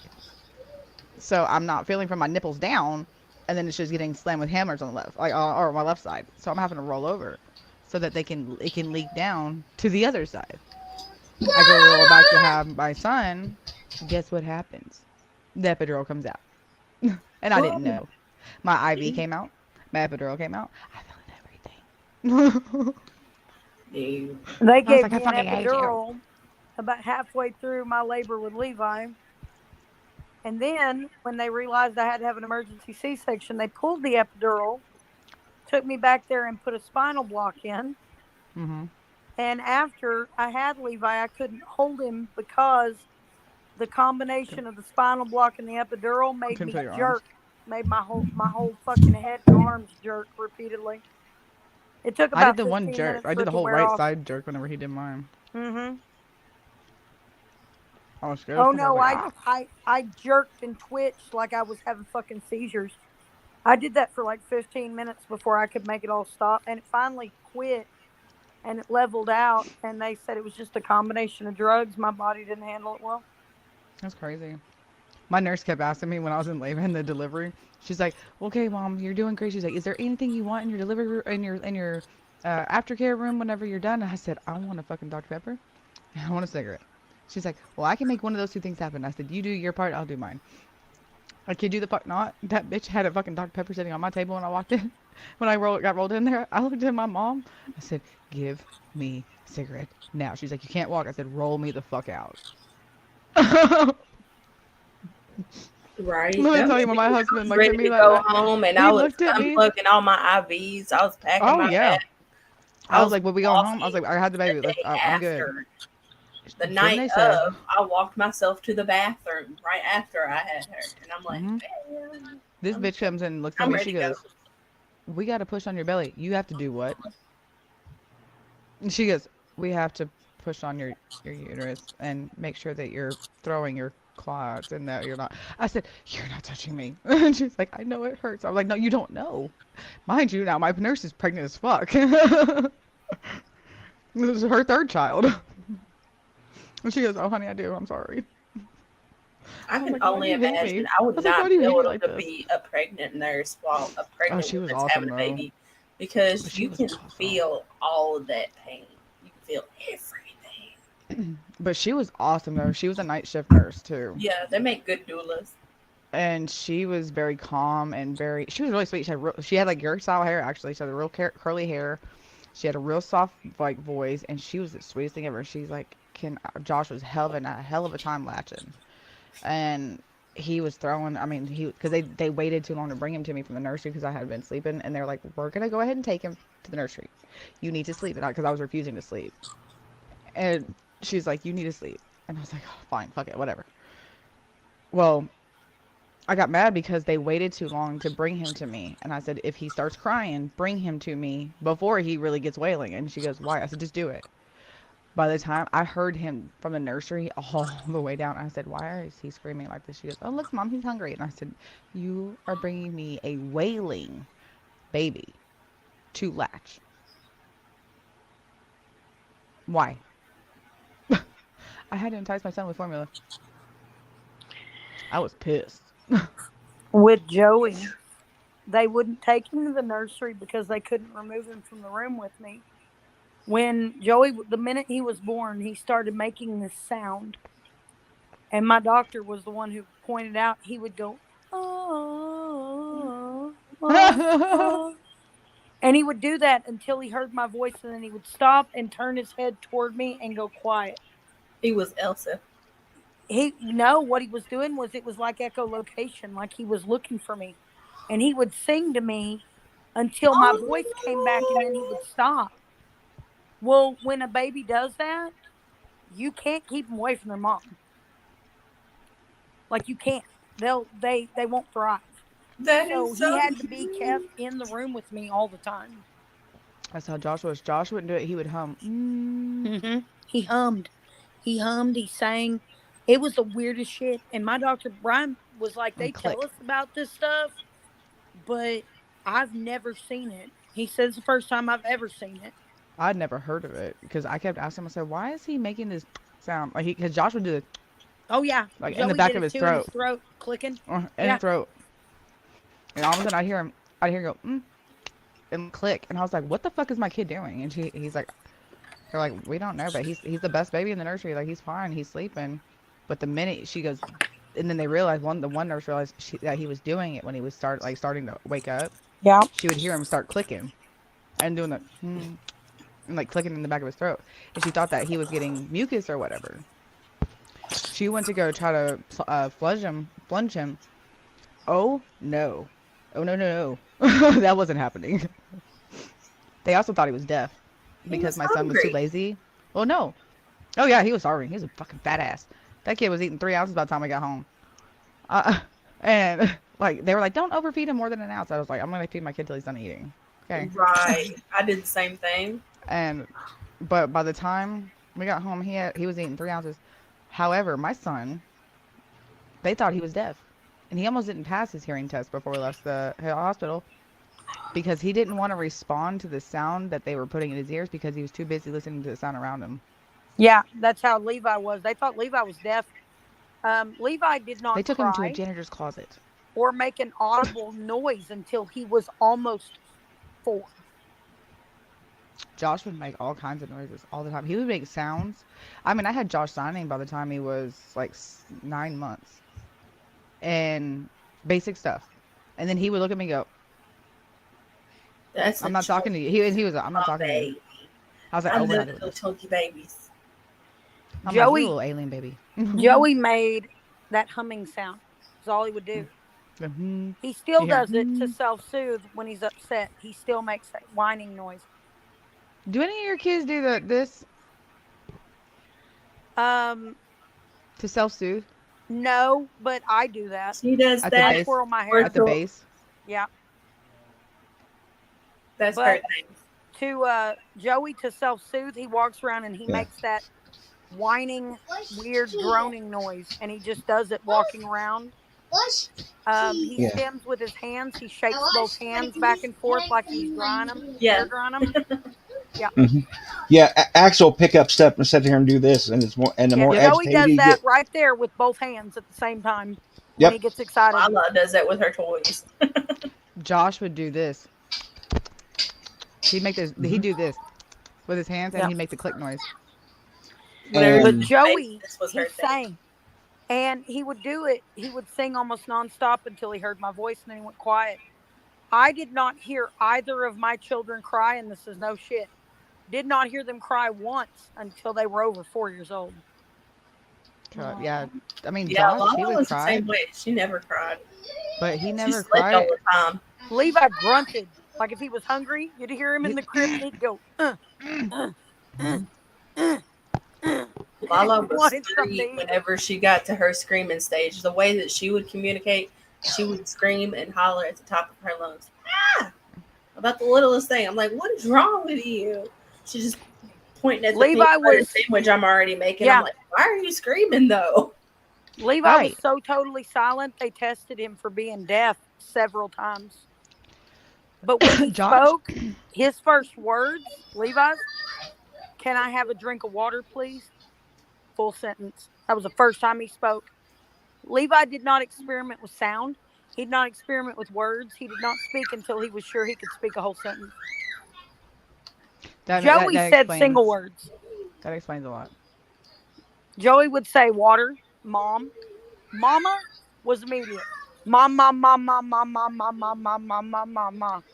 Mom, mom, mom, mom, mom, mom, mom, mom, mom, all the time. That's so All the cute. fucking time. Josh had this thing where his was mommy. Mommy, mommy. My mom. Mm-hmm. And it was my mommy. It wasn't just mommy, it was my mommy. Oh, that's what And Joey's became later. My mom. and then it was he would do this thing where he grab your face and turn it into it. And That's what Joey my did.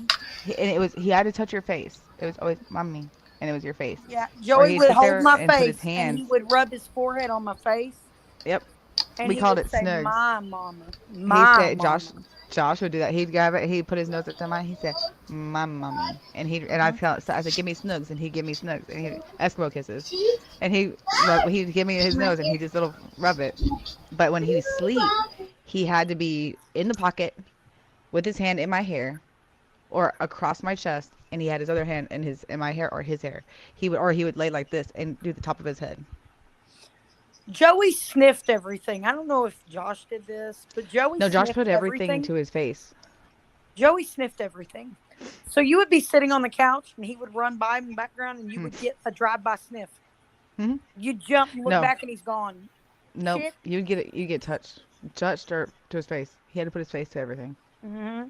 He'd go like this because like this he'd like it like that. That's what he did, and I do that. That's the funny thing is like I like something, I'll touch it to my face, or if I want it, like I have to touch it. I don't know why. I just do. I touch it to my face. I do like this. Yeah, or I have to feel it. It has to like I rub ooh. my eye stem also, and I rub my palms on my thighs. I do I this. do that so much. Or I Like, yeah. Yep, yeah. that exact You see movement. me Right. I rub my rocking palms sometimes. on my thighs Like it's over and not over me again. rocking, it's me rubbing my legs. Shadow watched me stem the fuck out when I got there because I was like ah, and my hands went like this. I was like ah. That right like, there, that motion you're making, Mm-hmm. that is what Joey does when he gets excited. Yeah, when I get really excited, this is what I do. I'm That's like, oh what my Joey god. does. Mm-hmm. My hands go up and I can't. I'm like ah. That And is it's like exactly how Joey does. my mom's like, are you okay? And I'm like, I'm excited. And she's like, why are your hands? I'm like, I don't know. I'm sorry. So my mom used to say, sit on your hands because I'm Yep. tired of watching you rub ruts in your thighs. Sit Yep. on your hands. Yep, I've been told to sit on my hands. And I pick my fingers. I would pick my fingers. I I do always that just all the time. like this. Like my fingers are always tore up. Especially my index fingers. I rip the shit out of my clitoris because they just it never fails. But I would get I had to have my nails cut all the time because I would sit there and I'd flick them like my nails as an anger release because as an anger stem, and I sit there and I'd flick them so much that I'd break them. I pop my And knuckles when I'm angry me over too. and over again. Guilty. I will sit there and I can do like this and just crack my knuckles all the time, and I'm like, what the fuck? You'll see me like crack my elbows out because I broke this one. It's the only thing I broke.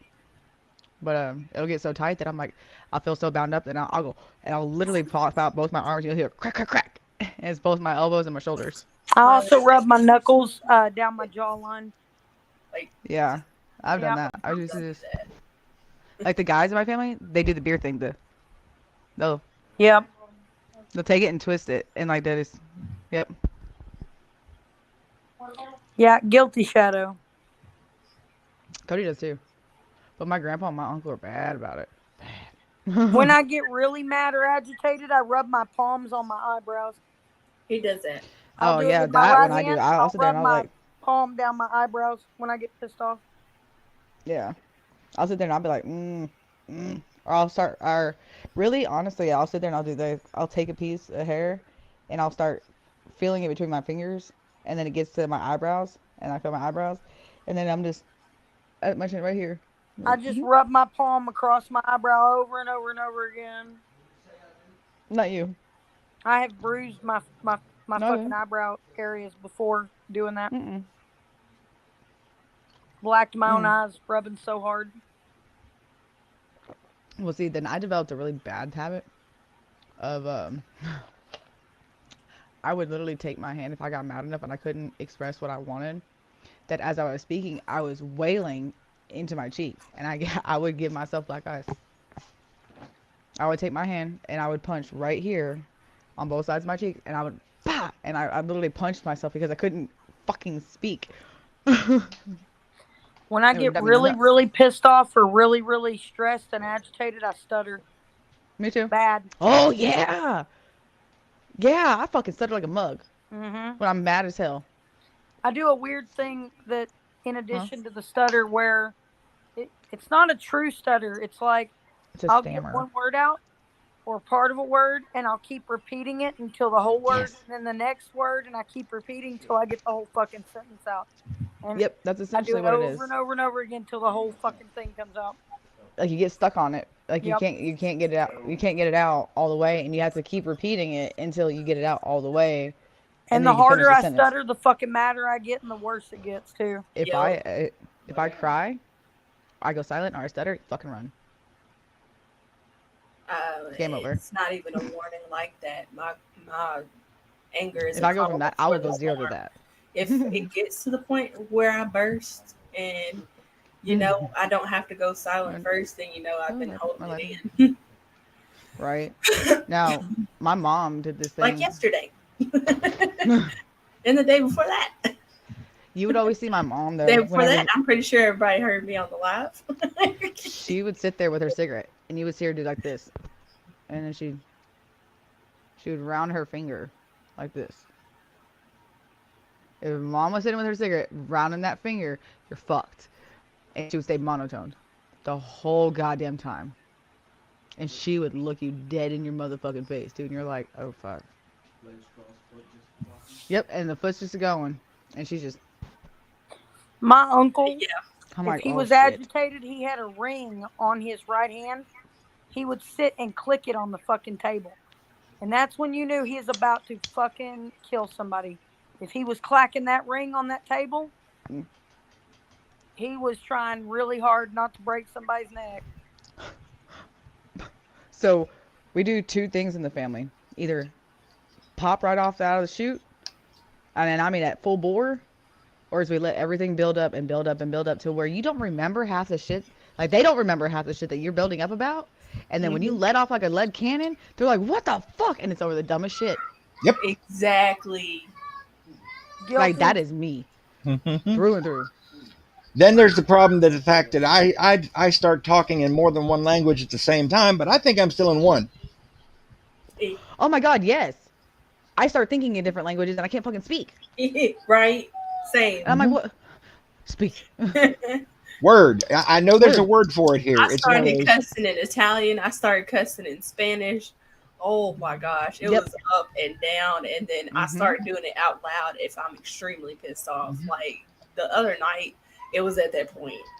I yeah. will literally get Oh. mad because I can't get the words out because I'm thinking in a different language and I'm trying to speak in fucking English. And there's been times you can ask Shadow and Cody because he's like, you're not Englishing.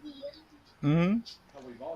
And we've all gotten a what one night because me, Shadow, and Cody were pissed as fuck. And she goes, "You're not speaking English, guys." And I'm like, "No, I am." She goes, "No, you're not." I said, "What the fuck am I speaking?" She goes, "I don't know." She goes, "You guys know what you were saying, but I don't know what you're saying." I was like, "What the fuck?" But it was like the night I went over to you, Tenor. Tenor was speaking a different language. I heard her as if she was speaking English. Brian's like, no, she spoke a different language to you. And I was like, what? No. She spoke. She was. It was in English. No, it wasn't. Nope. No, sure wasn't. Okay. Okay. Cool. Got it. So I think the town that where we have to take Robert for his appointment for his arm is pretty much designed to kill me. Wolfbane? And mountain ash everywhere. What's wrong, baby? Oh, is this the plaster or the pre? I think I might end it at Do I have to 2:50. wipe it off? I think I might have to go take a seizure med. Yeah. Always get that Do you have a pain in brush my for it? face. No, I have one over here though. I You was just may gonna. be, it maybe you. You may be the reason I taste pot every now and then. No. Okay, Who Bree? no, you. Mommy. hmm Because I've been told it's more like a seizure dog thing. It's one of those, because my ex-wife, she had Oh, smoked I think pot there's another one to here down here relieve with her chlorine. seizures. I It think there's got to the a different point one. that I could tell that a It seizure says was black. coming because I'd start tasting it What's that? before she'd have a seizure. Well, Oh. I haven't been around her for years, but that ability has never went away. Yeah. Oh. I didn't know that was And part of it. the stronger it tastes, the nastier it's going to be. With me, like I see auras. It's really weird how it just You get the correlates. aura ring. Yeah. It not really flashing Are you bothers sure? me or anything like that. It's just like I get a Huh. pressure in my head, my Yeah. jaw starts to hurt, and then I'm just gone after that. The only seizures I still have No, are the she's gonna absent go in there. seizures. I have Right? Cut off those all the everything. time, and I Yep. forget shit so easy because of it. Yeah. But Well, yeah, you get it's off here and go get your meds in you. yep. Yeah. Go get your meds because we don't need Yeah, you falling down and because having I seizures. realized I had to jolt myself back there because I was like blinking. I was like, "Holy shit!" I just spaced out. Yeah, I saw you like do the Yeah. bob, and I was like, You "Can you two go in?" want to Mhm. go to BC after this? Yep, we can Yeah, do we that. do. Cause I'm probably gonna go take a shower, but yeah, I'll go to PC for a minute. All right, love All right, y'all. love you Love you. too. Bye. Love you.